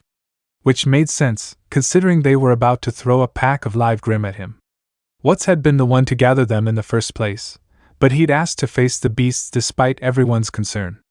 He wanted to know everything about this world, its people, those who stalked said people, everything. Robots wouldn't be a challenge. Grim would regardless of the risk. Are you sure about this? Willow called down to him. It's not too late to back out. Heh. He preened a bit, puffing out his chest. Just wait and see. The barrier snapped down with an audible thunk. Begin the test. Watts cried. Released at last, the nearest Grim bounded forward and struck at once, but its fangs found no purchase upon the human flesh it sought. Naruto's new metal arm rose to weather the assault, half-sheathed in a glowing shroud of chakra. In that moment, His grin was rather similar to his wolfish foe. With a flick of the wrist, a wall of explosive sound burst forth from a vent in the wrist, sending the towering grim yowling backwards into a wall to stun it. It startled the blonde as well, earning a somewhat mild laugh from him. Huh. So that was what the button did. Depress the trigger near the thumb. What's calm instruction came from above. That was a front, of course. The man had spent the last 15 minutes drilling the arm's features into him before he'd even given him the arm. Mad scientist indeed. Some of these combinations were visceral. Thankfully, he didn't mind showing off a little for the sake of his new ally. He'd promised to do this much at least, so he feigned curiosity, and did as he was told. Like this? Sure enough, Naruto heard something click and the vent snapped down, replaced by a serrated blade at the wrist. Rather like a kunai, but longer and sharper. Alright, he could work with this. While he didn't like weapons, he'd been trained enough to use them. Still smiling, he leaped forward out and swept the Beowulf's head clean off its shoulders. What's cheered something up above, no doubt taking a moment to espouse how useful his creation was in dispatching Grim. Naruto paid him little mind and lunged at the second, fingers clicking into a different formation. Either unwilling or unable to learning from the mistakes of its fallen comrade, the second Grim fared little better. It tried to meet his charge head-on. A subtle pulse of chakra triggered the arm's mechanism again, and its ill-advised rush stalled against the shield. Said shield soon snapped into a spear and bore through its chest. Someone squealed somewhere above, and it didn't sound like Willow at all. I want that. Why do I hear boss music? Naruto nearly missed a step and snapped a glare at the one responsible. Sure enough, a girl in a white cloak leaned over the railing above, silver eyes wide. There were others up there with her, but they weren't all but throwing themselves over the railing to stare at him. She caught him gaping and waved. Hi! Awkwardly, he raised his arm to wave back. Hello? Summer! Willow snatched her back with a hiss. Stop that! The remaining Grim looked about as baffled as Naruto felt, so much so that it hadn't attacked. Naruto shrugged helplessly and took on a ready stance. It perked up noticeably when he beckoned at it with a low whistle. Here, boy! With a loping roar, the beast bounded at him. Rather than take its assault head-on, the blonde turned ran up the nearest wall he could find. Sure enough, his legs and chakra sustained him. Someone gasped behind him, and the sound stretched his grin to sharkish proportions. Was he showing up? Perhaps. Just a little. He couldn't help himself at the moment. He was just too damn giddy to care for the repercussions of his actions. How long had it been since he'd had a chance to stretch his legs? Too long. So he kept running until he hit the ceiling. Then he ran some more. Finally, he came to a halt well above his prey. Hanging upside down, he tensed his body into a crouch and coiled himself like a spring. Finish it, or show off? Kurama grinned. I'd advise the latter. Naruto laughed. Really? Someone's prickly today. Am I?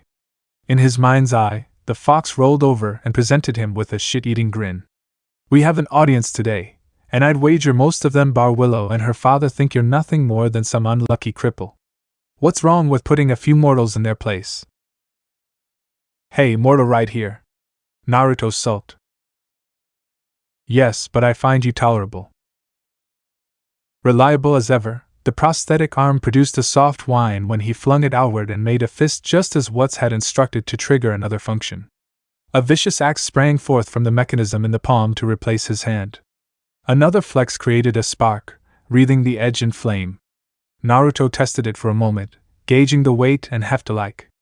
Perhaps a bit heavier than he was used to, but he'd wielded worse before. In a seamless movement, he swept the weapon behind his back. Then he blurred. In his base form, it would have been the simplicity itself to simply drop from the ceiling and decapitate the creature. Naruto chose not to and willingly activated his cloak instead. He held it, and sent a pulse of golden chakra to his legs, causing the ceiling to buckle beneath him as he pushed off at an angle and slammed into a wall. Sure enough, the Beowulf tracked the movement. Not so what followed. Kurama must have realized what he was up to, because he absolutely cackled in the back of his head. Naruto mirrored his words thought for thought. Together, they shot forward like a meteor. Let the games begin, let the games begin. To its credit, the Beowulf tried to dodge. It really, truly did. It did not succeed at all, and yipped in surprise as the Jinchuriki shot past to rake across its flank with the axe. Honed claws tore through empty air as a second streak of gold slashed across its chest. Then another. A third. Fourth. Fifth. Each pass sent Naruto searing through the grim to alight against another solid surface, only to tense and bolt back again the moment he made contact. Each swipe tore another hole in the grim's hide.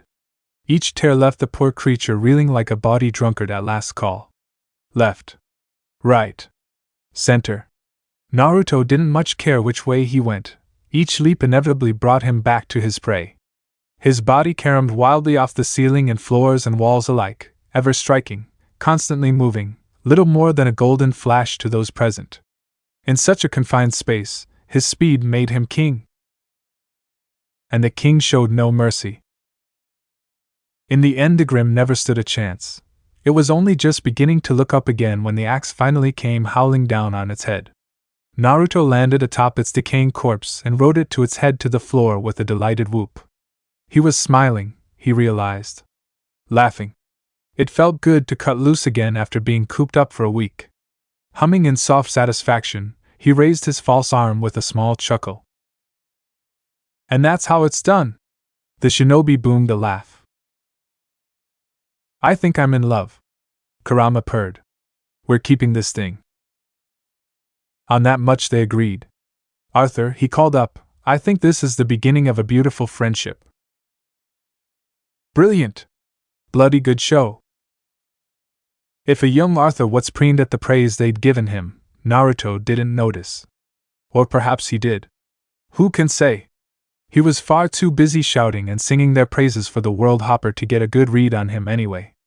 Instead, both tailed beast and human alike settled in to watch the young genius descended the steps with vicious haste, eyes agleam. There. He could get a better fix on him now, and that was most certainly a glimmer of pride and self-satisfaction burning his gaze now. Nothing wrong with that. He saw no harm in offering him his artificial arm. Ah, you made a friend. Shut up, Whiskers. Naruto sighed. What's latched onto his arm really needed a name for this thing like a proud uncle. Then came the questions, as he'd expected. That was incredible. That speed. Those rapid shifts. Did you plan that? No, wait, don't answer. I don't want to know.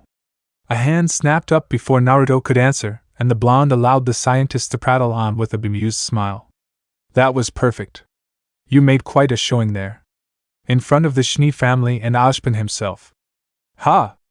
I'd like to see Ironwood ignore my project now once he hears of this. Naruto tiled his head. Ironwood? Never heard of him. What's cackled? And that, my friend, makes this victory all the sweeter. He'll take notice of us after this, mark my words. Us? What's thought of him as a friend then, if not an ally? Was that a good thing? Naruto couldn't be sure. He would have sensed any ill intent on the man's part. No, it merely felt like he had something to prove. Fine by him. He was used to being the underdog these days. By who the devil was Ironwood, and why did he have the terrible feeling he just trod on his toes? Shrugging it off, he beamed without a hint of guile. The arm works just fine. You did good work. I knew you'd like it. His new ally pulled a holographic diagram for him to inspect. Now then, how do you feel about a grappling hook? How do I feel? Blue eyes lit up like a blaze. I feel strongly about it. What else you got? I want to put this puppy through her paces while we can, you know? Shall I forward the details to your scroll, then? Naruto dug the device out of his trouser pocket and grimaced at the silver-blue casing. He barely knew how to use it at all, and at first tried to refuse, only to have the scroll forced on him all the same. According to Nicholas, who insisted that he call him Dad, it was the latest model or some such. Willow had programmed it with her number alongside several others. She'd even taught him to use the blasted thing to a varying degree, but he loathed it all the same. Why use something like when you could just talk to someone face to face? This world was weird. Can't we just talk about it now? He begged hopefully as he buried the device once more. Don't make me use the scroll, Watts. It's evil. And yet you accepted that arm. The scientist arched an eyebrow. Well, yeah? The arm's a weapon. I can use an arm. I can't use a bloody phone. Capital. The scientist beamed, happier for the praise as he pulled up another screen with a flick of his fingers. I've already drawn up a few designs you might be interested in. Sky's the limit, as they say. For example, if you look here, there's more than enough possibilities for another mecha shift, or even. Excuse me. Whatever Watts might have said died a sputtering death as a whirling dervish of white and silver thrust itself between them with a determined shout. Naruto jerked backwards. Watts wasn't quite quick enough and found himself caught by the collar of his jacket. Ouch. He almost pitied the man. In the short time that he'd come to know him, he'd realized a very cruel truth about Arthur. He did not like people in his personal space. Least of all when said people barely came up to his chest and started chattering away like a deranged chipmunk. That was amazing. Summer Rose beamed up at him with eyes full of life and light. I want one of those arms. Make me one. The what? What's reeled under the verbal assault, pride warring with incredulity. But you don't need it. Don't care. Summer pushed her forehead against his with a growl. Make me one. What's flailed spectacularly? Help me, he mouthed at Naruto. The blonde shook his head rapidly. Not a chance. Yes, well, Watts rallied with a desperate smile. It was quite difficult for me to make. Then he threw him under the bus. Perhaps Naruto would be a better person to ask. He knows the mechanisms far more intimately than I. The blonde blanched. Liar! Traitor! Trickster! Really? In that case. Summer's gaze snapped to Naruto, a guided missile ready to launch while Watts took the opportunity to scurry back to the balcony. Hey, Whiskers! Can I borrow your arm? Pretty please? What? Naruto squawked at the betrayal as much as the silver-eyed girl. No! Buzz off! I promise I'll give it back. Summer wriggled happily. Once again, no! Naruto clutched the shinobi prosthetic to his chest, suddenly wary of this woman and her sparkling silver eyes. It wasn't fear that compelled him to do so, rather, self-preservation. Something told him this little hellion would not hesitate to rip it right off him if she thought she could get a hold of it. He was certain she is harmless. He knew he could fight her off if worse came to worse. No, he knew he could. That wasn't in question. And yet something told him to fear Summer Rose. I need an adult. Kurama whimpered. No, we need an adult. I think she qualifies as one.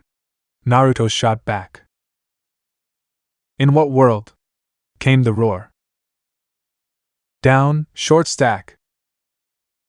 Thankfully, a young man with dark hair swooped in to flick the girl's forehead, driving her back. Summer recoiled with a small whine. Naruto saw his chance for what it was and bolted. Willow met him halfway, descending the steps two at a time to link her arm in his. Her apologetic expression told him all he needed to know, more so as the Schnee heiress angled her body to keep herself firmly between him and this crazy lass. Who or what is that? He hissed, all but hiding behind the Schnee heiress. Where did she come from? That would be Summer. To her credit, Willow recognized his plight and winced. She's a friend. Well, your friend tried to take my arm off. Naruto bit back. Care to explain that? Her pinched expression grew more strained. She eyes enthusiastic. No kidding. He deadpanned. Never would have guessed. Willow flashed him a dark look and tugged him back half a pace as the rest of Summer's entourage descended the steps. Naruto allowed it, allowing him to focus on the newcomer, the better to assess her and get a feel for her emotions before the rest could swarm him. Emotions? What emotions? Summer was light. There were so many words for her that he couldn't think of them all. If Willow was driven determination, then this girl was pure energy. Hope and happiness personified, wrapped around a core of molten steel. There wasn't so much as a shred of doubt or darkness in her heart. The light burned all that away. This girl would fight for those she loved. She'd gladly give her life for them. She also wanted to make sweet love to his artificial arm after she stole it. Wait, where had that though come from? Naruto wasn't even sure how he knew that, but he had a suspicion. He stole a glance for the mark on his fleshy palm and frowned when he saw it pulse a faint shade of angry red. What are you doing to me? Perhaps it had something to do with Sasuke's death and the trauma it brought him. Perhaps it was the new mark he'd been given. Perhaps it had evolved somehow, allowing him to sense positive emotions alongside the negative. Who knew? This ability wasn't mind reading by any measure, but it was a close second. He didn't want it, not when it made him read people like a book. Willow elbowed his side, claiming his attention and concern once more. Listen very carefully. Her stern words claimed his attention instantly. My father brought these people here. No, don't give me that look. I don't know why. She flicked his forehead when he tried to protest. I think he wanted them to see what you were capable of. The brooding girl over there is Raven. The blonde next to her is Taeyang. The last one is Crow. You've already met Summer. Try not to kill any of them. I'd be very cross with you. He nodded, but something must have shown in his expression, because her visage softened and she started stroking his arm instead. Are you all right? Her words were softer, the facade dropping for him. Father's got them distracted for the time being. We could leave, if you like. Naruto considered it. Strongly. A thorn of hesitation held him back. Who's the geezer with your old man? Blast it, I forgot about him. Willow sucked in a breath, made sure the man wasn't watching, and leaned closer. That would be Ozpin, headmaster of Beacon Academy. I don't know him nearly as well as I'd like to. Avoid him if you can. I think he might try to poach you for his school. No, thank you.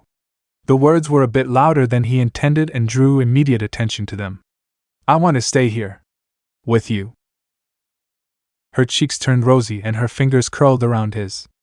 That is very sweet of you. Hey there, lovebirds. Got a sec? On a whim, Naruto turned his gaze to the newcomer Crow. He recalled his name who had just called out to them. Naruto tried not to look. He really and truly did, but his new power betrayed him. His stomach roiled at what he found there. Anxiety, a veritable ocean of it, enough to drown in. Stress and regret piled high atop each other, bundled up in a tight little ball masked behind a pained smile he never let anyone see. Torn loyalties. Family and friendship. This one would have to make a choice sooner or later. His fate would hinge on Ita's with those of his unborn nieces. Nieces? What the hell? Again with the knowing of things he shouldn't. What was happening to him? Sorry about Summer, Naruto blinked at the words as he found the younger of the Branwen twins offering him a hand. She gets excited when it comes to weapons. He jerked a thumb over his shoulder to where a man in tan leathers was visibly restraining the eager girl. Tai and Ray are working on that. A little help here, said Blonde yelped. Nah, you've got her. Tai was actually a pretty decent fellow, all things considered. His emotions were an open book for Naruto to read at his leisure. He cared for his teammates. All of them. Perhaps a little too much. Now there was a revelation he could have done without. Not that he was judging. Nope. Guy could do his own thing and leave him well out of it. He wanted no part of that mess, or the dark-haired woman who was suddenly looking at him like he was a piece of meat. At least she seemed too busy holding Summer down for now. Nope, nope, nope. Naruto ignored it and deleted all thoughts of it from his brain. Not touching that subject with a 10-foot pole. Kinky. A low whistle bounced off his ears. Kurama, I will yendi you. Seeking an escape, he turned his attention back to Crow and lied through his teeth. I didn't get your name? Crow Branwin. A roguish grin flashed at him. Nice ta mecha. Now the newcomer was talking to him. Damn it, he'd engaged them without thinking to get away from Kurama's laughter. So much for their sweet escape. Naruto wanted to cry. Was it too late to just chuck his arm at Summer and bolt? That was beginning to seem a preferable alternative to being dragged about like this. It wasn't that he was angry at them. Far from it. Everyone here just had so much personality. He found himself overwhelmed by it. Coming from someone like him, that was saying something. Don't worry about it. So he plastered on a smile he didn't feel and willed himself to shake the man's hand. Just keep her away from my arm. Ha! That actually drew a chuckle out of the young man. Can't make any promises there. What Summer wants, Summer gets. Not always. Willow clutched his arm just a little tighter. Something clicked in the back of Naruto's mind. Wait a minute. Willow was jealous. Even he wasn't so dense as to miss her petulant expression, the slight shifting of her hips as she leaned into him. But why? And of what? Summer? He'd barely spoken a few sentences to the girl. Most of those had been him trying to fend off her grabby hands. Surely she wasn't jealous of Crow. Naruto had the strangest feeling the man would make a good friend. Stop spacing out. Kurama jabbed him. Must I do everything for you? Answer him. He's obviously waiting for you to respond. Naruto wrinkled his nose in mild annoyance. Well, little Miss Silver Eyes won't be getting me in my arm without a fight. The faintest sliver of understanding dawned in Crow's gaze. Good to hear. So, you and the Ice Queen, eh? Willow made angry willow noises. Don't call me that, birdbrain. Naruto snorted. He couldn't help himself. His body betrayed him the moment he heard the words. Ice Queen. It was funny if only because it didn't fit. Not at all. He knew Willow. Her icy persona was every bit a facade, one she had constructed with the utmost of care. She loathed it. In private she was stubborn and fussy, proud and determined and kind. She'd give you the very clothes off her back. Willow saw his expression and scowled. Not you too! Eh? I wasn't agreeing with him. Naruto replied. You're too warm to be an ice queen. Crow whistled. Smooth talker this one.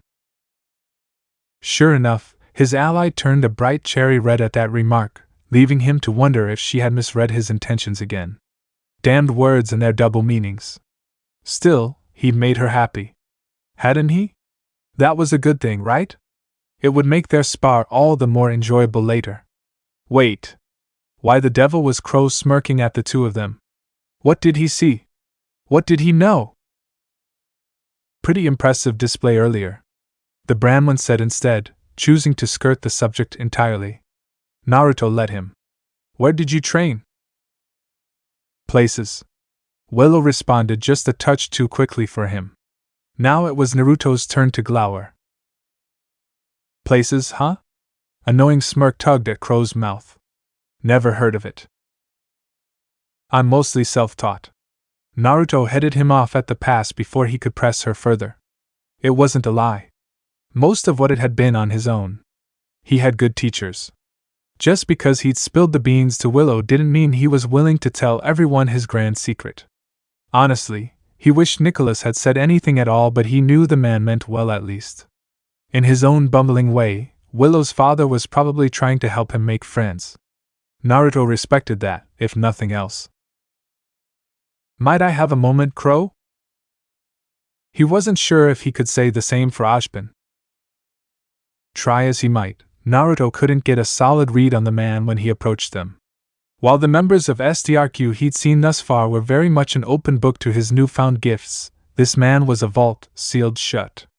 Which meant one of two things. Ozpin was either actively masking his emotions for some reason, or he simply couldn't read them. He wasn't sure which was worse, or if that was even a bad thing. The idea of being able to read people like Itachi didn't like it. Felt too personal. If he was going to live with this new ability, he'd have to master it, learn to turn it on and off at the very least. Reluctantly, he accepted the hand in good faith. That was a truly impressive display, the man said. I'll be frank, we'd love to have someone like you in Beacon. Willow absolutely hissed. Now, old friend. Nicholas came to their rescue with a laugh as he moved to stand beside them. I'm afraid the boy's already spoken for. I asked you here to see what he was capable of, not so you could recruit him. Did you? Ozpin quirked a brow and pointedly ignored the second half of that. I'm quite sure Ironwood wouldn't mind. Nicholas coughed meaningfully. Not Ironwood. Willow whined. Daddy, stop. The Schnee patriarch swayed on his feet. She said it again. Few seemed to catch the hint, save Crow and Ozpin. Crow at least, he felt he could trust. The man looked reliable enough and held his tongue when Naruto glowered at him. Nor were his origins the only matter of concern here. He accepted the purpose of his ruse with Willow for now, but he didn't need someone spilling secrets across the kingdoms. Well, Ozpin shrugged. Perhaps Miss Schnee then? Ice blue eyes narrowed and the temperature plummeted several degrees. It was the first overt sign of anger Naruto had ever witnessed from the burly man. Nicholas held himself well. He did not snap at Ozpin. He did not lose his temper. He barely even moved. Yet despite all he'd seen and done, the blonde took a step forward in his defense. Nicholas was only half a heartbeat behind. Together, they presented a united front. Yeah, that's not happening. Quite so. My daughter's path is her own. Nicholas's words were colder than Atlas itself. She will make her own decisions. Miss Schnee? Ozpin ventured. Willow perked up behind them and immediately shook her head. The headmaster saw it, recognized it, and calmly ceded the field to them. A shame. In the end, he smiled and tapped his cane against the floor. Should either of you change your minds, you'll have but to ask. We'd be happy to have you both. Sure, Naruto muttered the word, not meaning it for a second. Willow had already explained what the Huntsman Academies were, and while he respected them, had no desire to visit one. Ever. Going back to school at his age? No thank you. At the moment, he was more than willing to make up an excuse and escape with Willow the first chance he got. Wait. Naruto turned. What now? He growled. What else could anyone possibly want? He thought it was Summer who had spoken just now, but no. The voice was cold. Instead, he found himself face to face with bloody red eyes framed by midnight tresses that rather reminded him of a raven's wing. For a moment, just a moment, something flinched in him. No. They weren't the Sharingan or any such bloodline. Though this woman was dark of hair and pale of face, she was no Uchiha. But her features were similar enough for him to panic, and like any true predator she'd picked up on it. He'd shown weakness and the woman pounced on it like a starving beast. You there? She pointed a finger at him. Fight me. Crow threw out his arms. Raven, why? She ignored her brother, pushing past him to confront Naruto. Do you accept my challenge? Who are? Naruto made the mistake of raising his gaze to meet her eyes and immediately lost himself.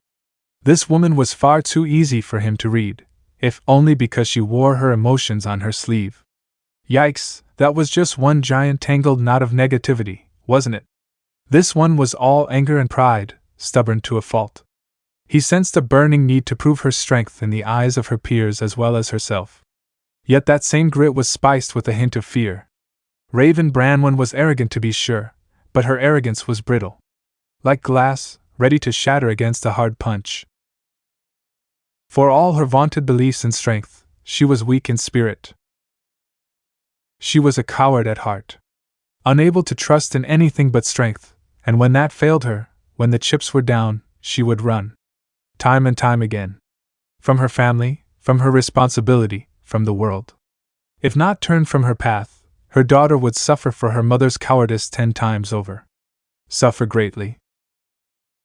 Stop! Naruto grit his teeth and wrenched with his head and alike. Somehow the sharp motion of his neck was enough to sever his sixth sense. Unfortunately, this caused Raven to mistake the motion as a nod, because she drew her blade with a flourish and took on a stance. Her eyes danced with dark glee, a wide grin stretching across her face as she brought it forward in a low sweep. Kurama made a noise of mild disgust. She reminds me entirely too much of that man. Naruto agreed wholeheartedly, even as he reeled back. Miss Branwen. Bite me, Ozpin. Raven turned her head and spat. This isn't your affair. Raven, Summer's voice rose in warning, cracking with the faintest hint of concern. Bad idea. Even for you. Yeah, maybe don't do that, sis. Crow drawled and stepped between the two of them. Little help here, Tai? Now, please. The hunter in question laid a hand on the Raven's shoulder. All right, there. Let's just calm down and think this through. There's no need to. No! She snapped, and his fellow blonde flinched as though she'd physically struck him across the face. She may as well have. Don't try to stop me, Tai. I'll not be denied this. Naruto twitched. Her attitude reminded him of a younger Sasuke, angry and hungry for power and the accolades it brought. This girl was not quite the same, but he found himself forming an immediate dislike of her all the same. Weakness? Strength? Who lived their life by such definition? Who fought for the sake of fighting? Apparently this woman did. He wasn't sure he liked that. No. Fighting her would have been a bad idea without all the crap he was going through. Now? It would be far too easy to stir up his emotions and do something he'd regret. I don't want to fight you. He said as much. Raven tilted her head with a grin. What's wrong?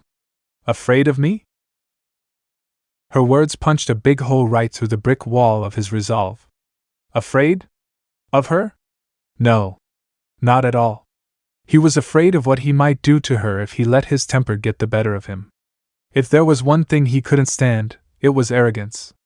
Something about this girl just rubbed him the wrong way, made him want to slap the smile from her face. Don't. Willow saw what he was about to do and stepped to his side in an instant. She's baiting you. You can't afford to make a scene there. Her words were like a rush of cool water against his senses. There was a bitter irony there, if Willow of all people was trying to hold him back. When roused, her temper burned even hotter than his. Yet here she was, the voice of reason. Why hadn't Nicholas said anything? He seemed almost bemused by their bickering, but he hadn't said a word for some time now. Had he known Willow would interfere? Probably. Sensing the weight of his regard, the Schnee patriarch spread his arms and stepped forward while Willow led him away. I think that's enough for today. He spoke soothingly as the two of them retreated. I can put the lot of you up in the mansion until tomorrow. Ozpin smiled. Thank you for your hospitality. We'll gladly accept it. Summer and Taeyang bowed. Crow simply shrugged. They almost made it. You would have the Schnee control you? Raven sneered at Naruto's retreating shoulders. Weakling. I thought you were stronger than that. Willow stilled. My name is Willow. And she has changed her mind. She released stepped back thrice as sharply. Naruto? Against his better judgment, Naruto turned towards his friend and arched an eyebrow. Destroy her. We can go down to Mantle once you've taken out the trash. Great. Enable me, why don't you? In hindsight, Naruto knew he could have stepped back, restrained himself, paused to reassess the situation. He really should have. Lord knew he'd drawn more than enough attention to himself already with his skill and grandstanding. But he didn't know this woman. She was a stranger to him, and moreover, she'd mocked him out of the blue and demanded a fight. For what? Seeking nothing more than to prove her strength. Under any other circumstance, pity and confusion would have stayed his hand, but her words banished any hope of that. Are you going to fight, or not? Raven planted a hand on her hip and leaned forward. I don't have all day. Fight me if you dare. He'd heard them before. They haunted him, even now. Those words. Those damn words. In an instant he found himself back on the rooftop, staring into a smug visage not unlike her own. It vanished when he blinked, but the rage remained. Those bloody words. Everything had gone wrong with those damned words. If only he'd seen. If only he'd realized. But he hadn't. He'd been a blind boy, and his blindness led to his friend's death years later. He thought himself over this. Days had passed since his first breakdown, and he'd been just fine. Naruto blew out an angry, trembling breath. Don't say that. Raven stopped short, frowning. What? Don't use his words. Whose words? The blackhead scoffed. They're mine. Now shut up and fight. Raven lunged at him in response, sweeping low and hard at his legs with her katana. Naruto leaped over the blade and for a fleeting instant, both heels alighted on the tip of the sword, leaving him glaring down at his less than pleased opponent. Her expression turned thunderous, and he flipped back off it when she wrenched her weapon away. He wasn't surprised when she leaped at him, trying to carve a brutal crosscut into his chest. She still missed all the same. She was skilled to be sure, but that was all.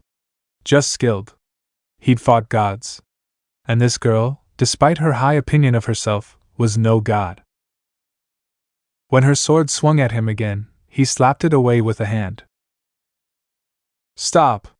The word was a growl. I won't fight you. She sneered at him. Then you're weak. Too weak to save your friend. She hadn't said that. But he'd felt it all the same. By the log, she really was just like Sasuke, not the self-sacrificing hero he'd been at the end, but as he was before. Prideful. Arrogant. Seeking out a fight for no reason but to test herself. She looked nothing like him, but she had his old attitude down to a T. It didn't help that she had dark hair and red eyes. Nothing would dissuade her from this fight. Not her friends, not her family. Not even him. Any refusal on his part would just lead her to keep goading him. In all honesty, she had already gotten under his skin with that last remark.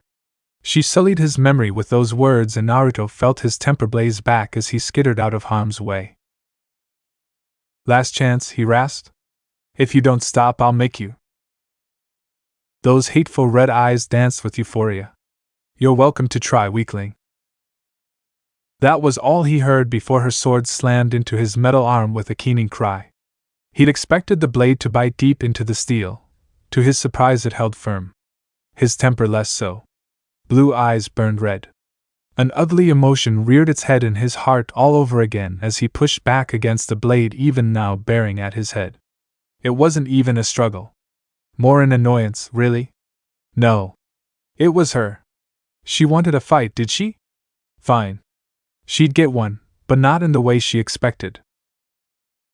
What is it with girls in this world and trying to carve me up? I'm not a piece of meat. Off. Raven never had a chance to respond, because clenched knuckles slammed up into her chin and sent her spinning. Naruto took on a boxing stance. You know what? Fine. I'm in a foul mood anyway. Come here, birdbrain. I'll make fried chicken out of ya. Raven's smile turned feral as she climbed to her feet and retrieved her weapon by the wayside. Yes. There's the attitude I wanted to see. Fight me. When next Raven struck at him, Naruto finally stopped dodging and retaliated in kind. Clenched knuckles barreled straight through the middle of Raven's sword and shattered it like brittle glass, leaving her clutching the blade's ruined hilt. One of those flailing shards tumbled through the air to cut across her pale forehead, drawing a thin scarlet line along the length of her brow. In vain, she sought her scabbard to draw a new one, only to find herself grasping at empty air as he ripped it away from her with a roar. This close into her guard, Naruto had time enough to watch those bloody red eyes widen in surprise, to see full lips part into a small oval of confusion as he closed the distance.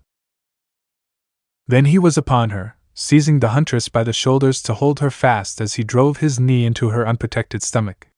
He was more than prepared for the brief resistance her aura gave. He tore right through it like a wet paper bag, and Raven folded over the blow with a soft squeak of surprise, eyes bulging.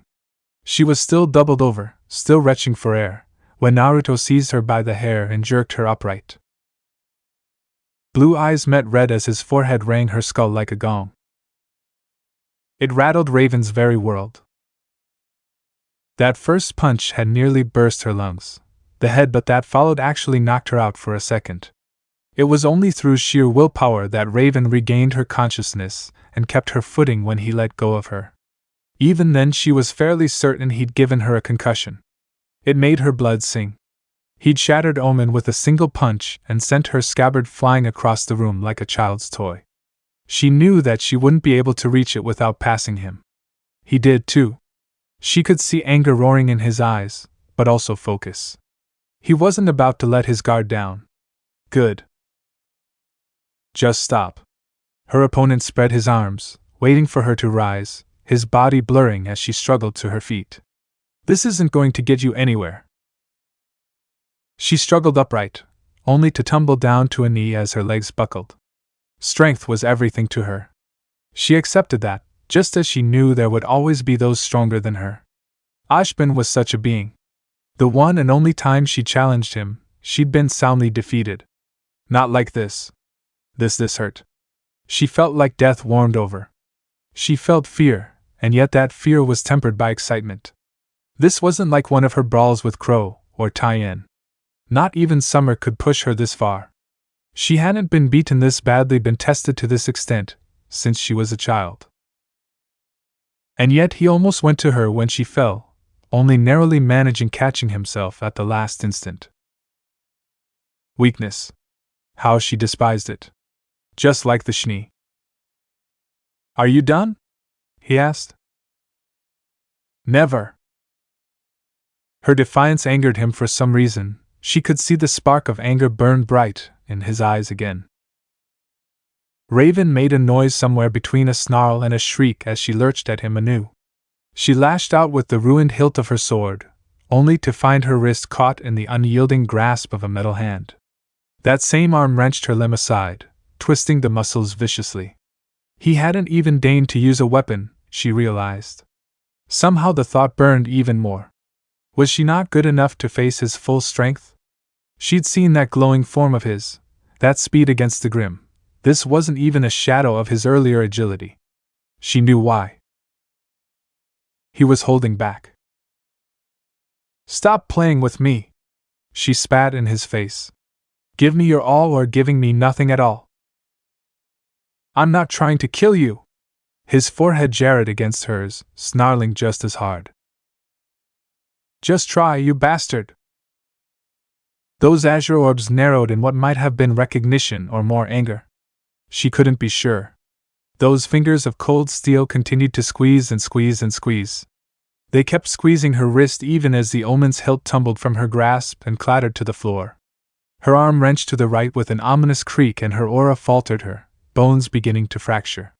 She struck out with her free hand and he caught that one too, willingly grappling with her. Raven grit her teeth and refused to give him the satisfaction of crying out a second time. He wanted a contest of endurance? She'd give him one. Thus it came as quite the surprise when he swept her legs, tore his right arm free from hers, and slammed a vicious heel palm into her chin. Raven was fast. Very fast.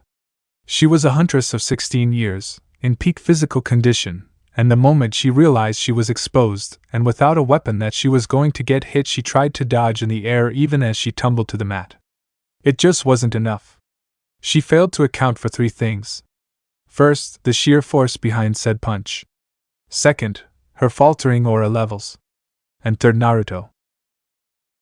Sense reasserted itself at the last second and the blonde wrenched his wrist aside, trying to turn what could have been a powerful uppercut into a rousing roundhouse instead.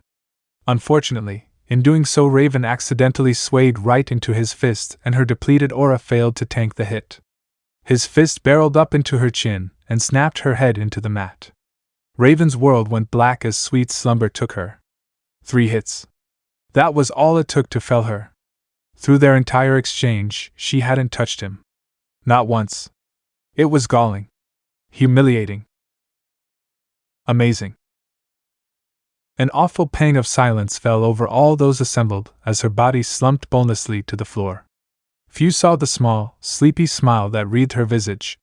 She'd found someone to test herself again, someone capable of pushing her. She wasn't the only one to realize it. He'd gotten lucky this time, or so she told herself. She'd make him fight her again and again and again until she figured out just what it was that made him strong. He was a goal. Something, someone, to surpass. She passed out with that thought.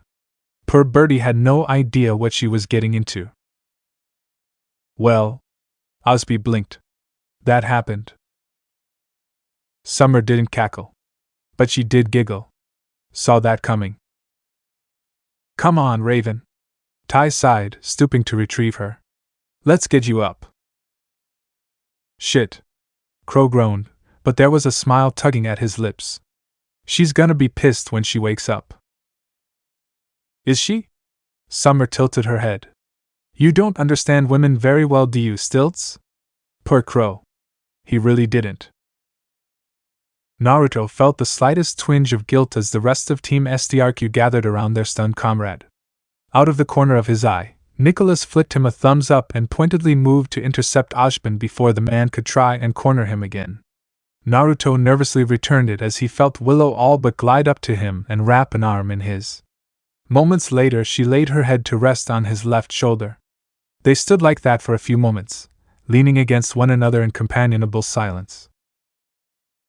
Thank you? She hummed at last. If you hadn't done that I would've. Huh. Willow could have beaten Raven? By herself? He'd have to spar with her again sometime soon. No ulterior motives there. Nope. Certainly not. He caught the faintest smile from the corner of his eye and realized she was pleased with what he'd done, so much so that she'd let her mask slip for a moment. He liked seeing her smile. Without thinking he tilted his head against her. The Schnee stiffened, but made no effort to push him away. It felt nice, after all that tension. She gonna be alright? Crow called to them. You really knocked her around back there. She'll be fine. Naruto rubbed his knuckles. I held back. It was nice meeting you. All of you. But I think it's time we were on our way. Wait. Summer blitzed him before he escaped. You have a scroll, right? Yes? Naruto's head nearly tilted horizontal in its confusion. Willow palmed her face. Summer, no. Bad girl. Just pull it out already. Against his better judgment, Naruto did as he'd been bade, Willow watching him all the while. The moment his hand cleared the pocket, Summer ripped the device from his hand and hurriedly input something into it, her thumbs flying at a rapid pace across the screen. Several somethings, by the look of it. In a matter of moments, she shoved it back into his hand and bounced back 2 paces. There. Now you have our numbers. She beamed. All of ours. Willow frowned. Summer. It's not like that. The smaller girl wailed, clenching her fists. It's just a beat Raven. The pair exchanged a glance. And? Okay, I messed that up. Summer blew a stray strand of dark hair from her face. Let me start over. Steadying herself, she startled them both with a bow. I know this is going to sound weird, but thank you, Naruto. When she raised her gaze, her reply startled him as much as the stoic expression behind it. Where had that spastic ditz of a girl gone? For what you did. Raven needed someone to knock her off that high horse of hers. Maybe she'll get better once she wakes up. But if she gets out of hand like that again. You want me to knock her down a few pegs? He frowned. Please? Summer blinked suddenly teary eyes at him. It'd mean the world to Team SDRQ. Good lord, you could weaponize that level of cuteness. Naruto folded before it like a house of cards. Alright, I give. He flailed an arm up to hide his face. Just stop looking at me like that. It burns. Summer chirped happily. I appreciate it. Make sure Willow keeps in touch, alright? Don't let her be a stranger. Naruto squinted at her and found it himself forced to reconsider his initial opinion. Perhaps she wasn't quite the terror he'd first thought her to be. Happy, energetic, and obsessed with weapons to be sure, but she seemed to genuinely care for the well-being of her teammates. He recognized that much. But there was still one thing he didn't understand. How Willow Schnee could have befriended someone like Summer Rose. There had to be a story there. Maybe he should ask. Sure, it was an interesting one. Willow squawked as saw his expression knew what he was about to ask, and she swiftly tugged him away. Leaving? Now! Naruto rolled his eyes, but allowed her to tug him away all the same. Like it or not, she'd grown on him. More so than that bloody woman. Raven. He was already trying to forget the name. If he had things his way, he'd never see that wild woman again. Hopefully he knocked some sense into her. The bullhead delivered Naruto and Willow to the world below with all due speed among other things. Land?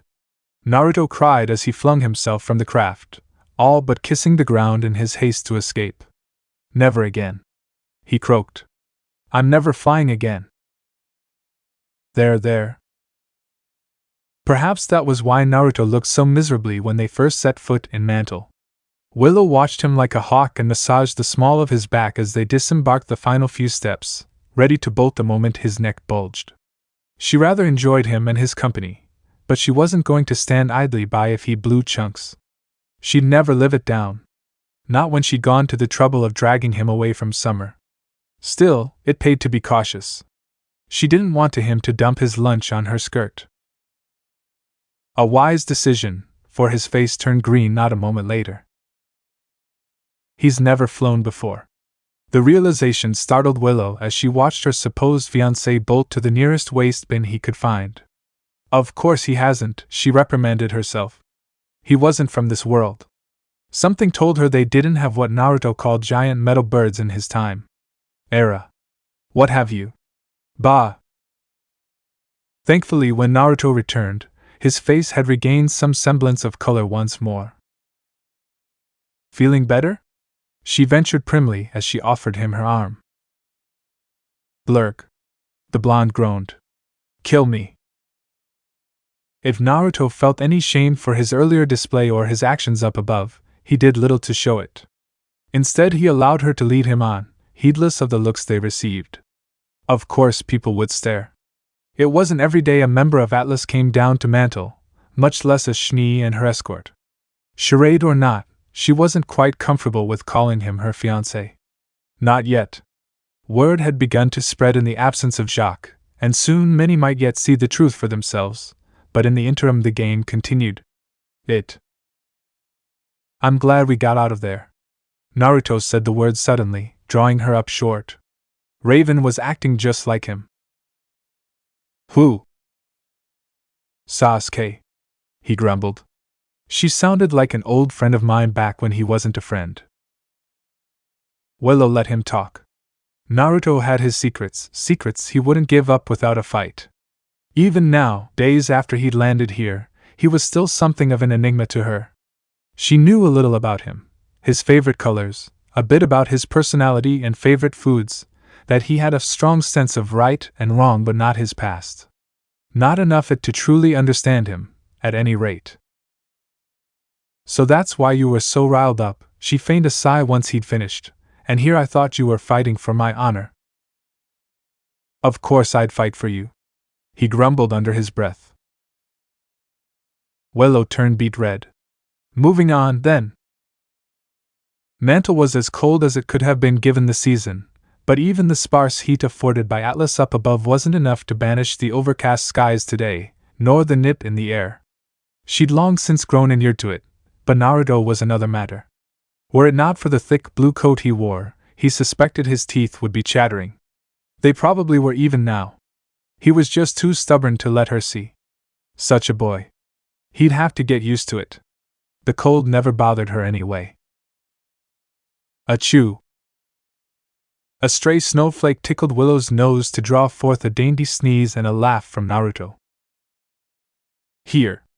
Take my jacket, he offered. What? No, I'm fine, really it was just a sneeze, you don't have to. And by offer that meant he took the damn thing off and wrapped it around her shoulders before she could protest. Her traitorous cheeks betrayed her again. No! Bad Willow. No feelings. This was a business relationship to the letter. Personal feelings had no place here. Down, girl. Better? Better. She curled the fabric around herself. He still looked good in she colors, a tiny, traitorous part of her mind sulked. On that they agreed. White and blue suited him, more so without the coat. Oh, he'd tear himself out of the gaudy blue dress shirt she'd stuffed him in, and find something else the first chance he got, but he was a fine sight for sore eyes at the moment. No matter how much he might abhor it, the blonde cleaned up rather nicely when pressed to it. More so with his hair gone nearly white now. Most might think him a Schnee already if it weren't for his whiskered cheeks or his brighter blue eyes.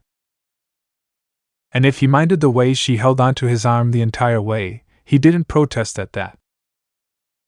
Willow took some quiet comfort in his warmth he provided as they made their way off the landing pad and into the city proper. Mantle rose all around them like a labyrinthine maze to meet them, arms stretched wide as if the city were greeting an old friend. She couldn't say she was happy to see it again. This far from Atlas, the disparity was almost painful to behold. Ramshackle buildings and dilapidated shacks all but thrown together to form crude hotels, some even leaning against one another where the foundations had begun to crumble. Poor craftsmanship all around. Dark shapes shuffled in the alleyways just out of sight. Beggars waited on nearly every corner. She hadn't been down here in years. Indeed, she wouldn't have come at all were it not for Naruto's request. This was important. This was necessary. She needed to remind herself just how fortunate she was, lest she lose herself in her own ego. Lest she become someone like Raven. Nobody wanted to be like Raven. Hey, is that a Schnee? Her ears pricked up as someone murmured nearby. What's she doing down here? She could feel someone's eyes boring into her shoulders. Come to mingle with the common folk, has she? A man snarked and spat a ways behind her. Stuck up bitch. Naruto growled low and deep in his throat as they moved. Why are they doing this? You haven't done anything to these people, have you? No. Willow fixed her gaze on the street and hastened her pace. It's complicated. Just keep walking. You're the one who wanted to come down here, remember? I didn't know it was like this. He hissed. They're following us. Let them be, she whispered. It's not their fault.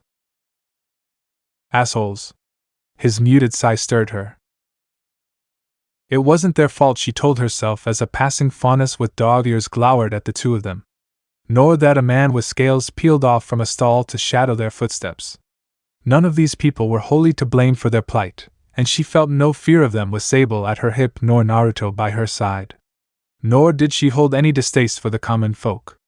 They were, each of them, just trying to make a living on meager means, and her presence was drawing a crowd. This was a mistake, wasn't it? Would that she had the lean, she would gladly give it all to them. Didn't they know that? Even so, she was no stranger to their looks, sneers, nor jeers. They knew she was a Schnee, after all. She made no effort to hide it. Her face gave it away, if not her distinctive white hair and piercing blue eyes, then the crest emblazoned on the coat in which she was now wrapped. She understood their anger. but she couldn't bring herself to accept it either. Why? The SDC had done no wrong to these people. Father's policies were fair, and pushed for equality in pay and housing. He gave jobs to those who wished to work, and didn't skimp on any safety measures that she knew of. She knew this. She'd seen it. Yes, the mines were dangerous, but they were trying to make them better. So why? Hey! Someone was brave enough to hurl a rock at her. Naruto saw it coming and nimbly plucked it out of the air before it could dash itself against her aura. A quick twist of his wrist sent it skittering back the way it came with an angry crack. Someone yelped. Anyone else want to try that? His voice boomed like a thunderclap as he rounded on the gathering crowd. Many of them shrank back when they of his eyes. Of course they did. They weren't blue anymore but a savage shade of slitted scarlet. He likely sensed the one responsible and thought to chase them down. She could see that a part of him clearly wanted to, just as she could feel his human hand twist in hers. No doubt he craved a quick and abrupt end to what he viewed as injustice. Attacking them wouldn't be justice. It would be slaughter. Surely he wouldn't. His artificial arm snapped up and barked a dust round into the clouds, silencing them all. Look at you! The words struck like a whip as his gaze seared into them. This woman has done nothing to you. Nothing. What's your problem? She's a Schnee, one cried. And? Naruto looked left. Naruto looked right. Naruto scowled. Has she hurt any of you directly? No? Is she directly responsible for your misfortune? I didn't think so. If you want to throw stones, by all means go right ahead. He spread his arms and stepped before her, placing himself in the line of fire. Throw them at me. But I'm warning you. A lone finger rose to point at someone in the crowd, likely the perpetrator themselves. I'll throw them right back. No more stones were thrown. His lip curled in disgust. That's what I thought. A flash of gold was Willow's only warning before he ripped a pouch free from his belt. Do you see this? Naruto held the bundle of lean high, one of many Nicholas had given him, for all to see. There's more like this in it for you if you hear me out. Funny how easily jangle of coin could quiet a mob where words could not. Take your problems to Atlas, he said. I'll try my best to help anyone who needs it. If any of you actually want to fight today, well. Naruto didn't use his hands to make a seal. He simply grit his teeth and pulsed. With a hollow intake of air and smoke, more than 24 doppelgangers flooded the streets. Each spread their arms, forming a barricade between them and the masses.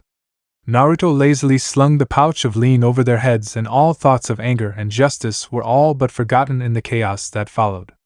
By then, it was all too easy to make their escape. Why reveal yourself like that? Willow hissed. You'll draw attention to yourself. What were you thinking? I wasn't, Naruto admitted readily. But it got their attention off you. Mortified, she continued to tug him away with a wince. It wasn't enough. It never was. All the money in the world couldn't change the minds of the people. Some would never let go of their prejudices. Others delighted in stirring others up for their own means. If they wished to throw stones at her, so be it. But not the SDC. Not Naruto. She would make things better, she swore. Or die trying. Banishing such grim thoughts from her mind, she pulled Naruto toward a nearby stand. 2 meat buns, please.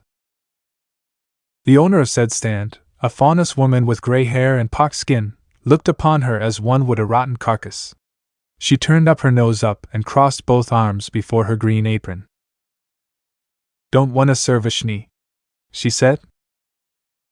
Willow's temper bristled, but she stomped it down. I see. Then we'll take our business elsewhere. Thunk.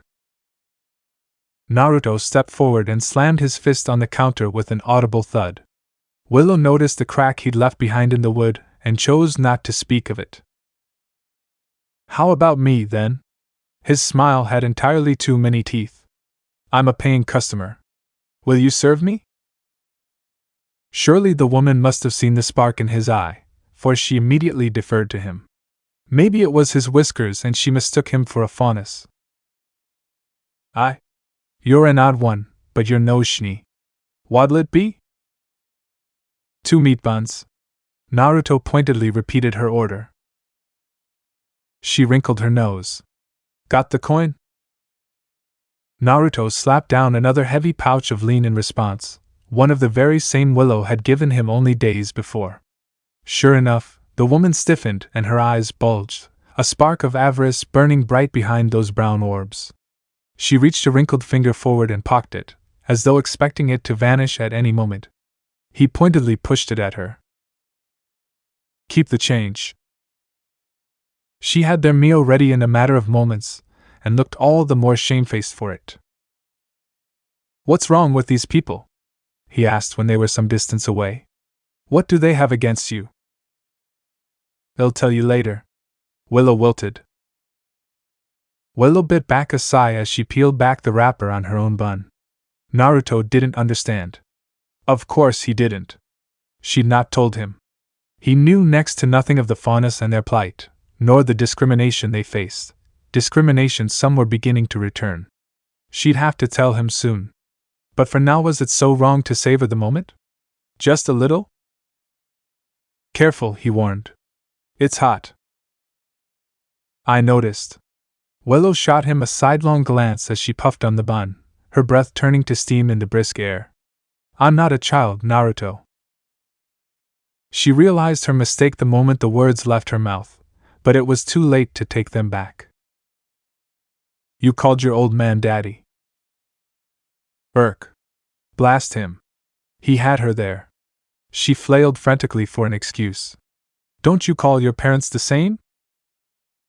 Dunno. Guileless blue orbs blinked back at her. They've been dead for a while now. His words elicited a flinch. I'm sorry. That was uncouth of me. It's fine. He paused to tear a bite through his bun. They died right after I was born.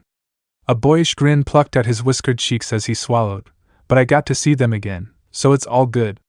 I think Mom would have liked you. He scratched a whiskered cheek with one finger. Dad probably would have been over the moon. Yeah? Willow squeaked. Was he saying his parents would have approved of her? What do you mean you met them again? That's impossible, Naruto. The dead can't come back to life. I'll tell you about it someday. Naruto promised, an odd twinkle in his eye. Would he? Willow recalled Ozpin's offer with a dreadful wince. Or you could tell me now. She crossed both arms before her bosom. Yikes, you're scary. Naruto's grin rather reminded her of a small child. Sure, why not? Well, I guess you could say. Something slammed into him from behind, eliciting an annoyed grunt from the whiskered warrior. Willow followed his gaze and her heart stopped. There was a knife in his leg. Naruto? It's fine. Don't worry about it. Much to her surprise, the blonde merely rolled his eyes and reached around to pull it free. He'd been looking up when he should have looked down. Unfortunately, in doing so, the half-eaten meat bun slipped from his grasp. Someone leaped to grab it with a desperate cry, landed in an awkward tumble, then sprinted away. I've got them. Willow drew sable and flicked a glyph after the fleeing urchin to slow them before they could dart around a corner and escape. Naruto pounced like a panther even as her semblance faded. They never stood a chance. He caught their assailant in mid-leap with a flying tackle and bore them to the ground with his artificial arm. With the other he reached for his stolen meal. Ow! He recoiled with a hiss. She bit me. She? I didn't do anything. A thin, reedy voice wailed beneath the blonde. Let me go. You stabbed me. Naruto climbed to his feet, dragging his would-be killer up after him. Poorly at that, but the fact still stands. I just wanted your food, fool. They snapped back. Hand it over. I don't think you're in any position to make demands. It was with a certain level of incredulity that Willow watched the two of them. Well, less watching in Naruto's case, more pulling. He frowned at the slip of the girl who had the audacity to shank him. She hadn't done a very good job. Even now she flailed in his grasp like a little hellcat, trying to claw his eyes out. She was dirty, filthy, wrapped in rags, her dark hair a ratty mess. And she'd still tried to mug him over a bit of food. He wasn't sure if he should be impressed or furious. God, she was just a kid. She couldn't be more than 8. 9 at the most. And she'd stabbed him. His mind was having trouble reconciling that one. Bah, you let her do it. Kurama sniped. You're a softy like that. He had sensed something, but he hadn't thought anyone would be foolish enough to attack him, so he'd let it happen. Clicking his tongue, he plucked the knife out of his thigh. A glass dagger, crude and fragile. It crumbled away in his hand even as he held it. His wound wasn't a deep one by any means, more of an awkward gouge, the weapon itself little more than a sliver of unusual make. Was this what Willow called a semblance? Frowning, he returned his attention to the little waif before him and plucked her up by the scruff of her neck. She tried to bite him. Points for spirit if nothing else. He liked to think he hadn't fallen so far as hurt children yet. Still, he gave her a light shake when she tried to nip him again. Spunk was all well and good, but he wasn't fixing to be someone's chew toy. What's your name, runt? Amber eyes blazed back at him, wild and feral. Why should I tell you? Willow? Bun, please. She provided him hers and he held up the meat bun to the urchin. There's food in it for you. A name's all I need. Amber eyes lit up as life returned to them.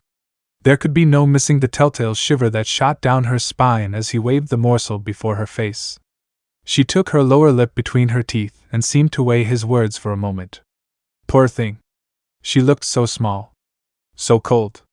Maybe he should give her his jacket, even if it was too large for her. Damn it. He didn't know what to do. Willow looked just as conflicted, though for different reasons he didn't understand. There was no help to be had there when he met her gaze. In the end, however, the girl gave him her name. Cinder. Naruto rolled the name on his tongue, considering it for a long moment. Cinder. Why did that name sound so familiar? Had he heard it somewhere before? Nah. Probably wasn't anyone important. What harm was there in giving her a bit of food? He could always buy more. This girl looked like she hadn't eaten in a week, maybe more. Here you go. He set her down and tossed her the bun. You've earned it. She snatched it from his grasp and downed it in 3 bites. Amber eyes rose expectantly to meet his again. Naruto shrugged helplessly, breath steaming in the frigid air. Sorry, that was all I had. I'm still hungry. It was a whine. Willow groaned behind him. You cannot be serious. Amber eyes snapped to her. Wasn't talking to you. Go away. Naruto nearly staggered backward even as Willow made angry Willow noises. Irk. He'd just taken critical damage. This one was worse than Summer. Much worse. If she had learned to weaponize cuteness, then this one had turned surly defiance and pouting into a walking nuke. Besides, she was so small. So tiny. How could you ignore someone like this? That would akin to kicking a kitten. No one kicked a kitten. Worse, he could tell she wasn't faking any of what she just said. Children were easy to read, this one more than most. There was no deceit here, no deception, no grand plan to make him lower his guard so she could slip in and slice his throat in the dead of night. All he felt from her was hunger. Not just for food, but for life itself. She had a spiteful ambition not only to survive, but to live. It was that same ambition that led her to try and knife him over a bit of food. Even if she'd failed. What do you want me to do, steal some? He laughed. Yes. You're strong. She said it without a glimmer of hesitation. Steal some more. See, it sounded so different when she said it. Raven made it sound wrong somehow. When this girl said it, her words seemed more of a statement. She knew he could, But that didn't mean he would. He wasn't going to go back and box that faunus lady around the ears just to make a point. But he wasn't about to leave a child out here in the cold either. Again, why? He challenged. She squirmed in place. Because I'm still hungry. Where are your parents? Surely she had some. She had to. He didn't want to consider the alternative. Don't got none. She growled at him in her rough accent. Her eyes widened suddenly, concerned. You gonna kill me? No. Never. She had fire. So much fire. Could he really turn his back on her here? Atlas was cold, Mantle even more so. She'd freeze to death. It was a miracle she hadn't done so already. Something twitched in his heart. An orphan, out here in the freezing cold. Stabbing people and stealing scraps to survive. That was rather ghastly now that he thought about it. Still, he knew what it was to have no one. He'd been there before, and while he hadn't been forced to steal scraps from the streets in his apartment, there had been a time, long ago, where he'd come close. Very close. He didn't have any more money on him now. But he had something else. Don't you do it. He made a snap decision, and Kurama swore at it. I'ma do it. Quick as a flash, Naruto reached down and swept little Cinder from her feet. She was light, almost frightfully so. It only further reinforced his belief that this was the right thing to do. Of course she flailed wildly in his arms, scratching and clawing at him, no doubt thinking that he meant to do her harm. Her struggles ceased as he swung her up onto his shoulders. Her hands flailed again, but this time for purchase. Thin arms looped around his neck and held on for dear life as he tactfully supported her by her little legs. Right, that does it. You're adopted. Cinder absolutely squeaked. Wait, what? Willow made a choking sound. I beg your pardon? As she looked on, the blonde grunted and tucked little Cinder closer to his back. For some reason, the urchin didn't resist. It wasn't that she couldn't. She was simply unable to. She looked just as stunned as Willow felt, her golden eyes wide, mouth slack even as she clung onto his shoulders. Poor girl. He'd broken her with those words. Wait. Were those tears in her eyes? Did I stutter? A blue eye peeked over his shoulder. I'm adopting her. You can't be serious. She tried to kill you. You're not going to budge on this, are you?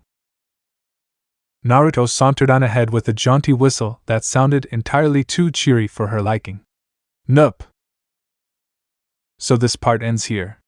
Alright, that's it for today's video, guys. Let me know in the comment section how was the story. And also don't forget to like, share, and subscribe.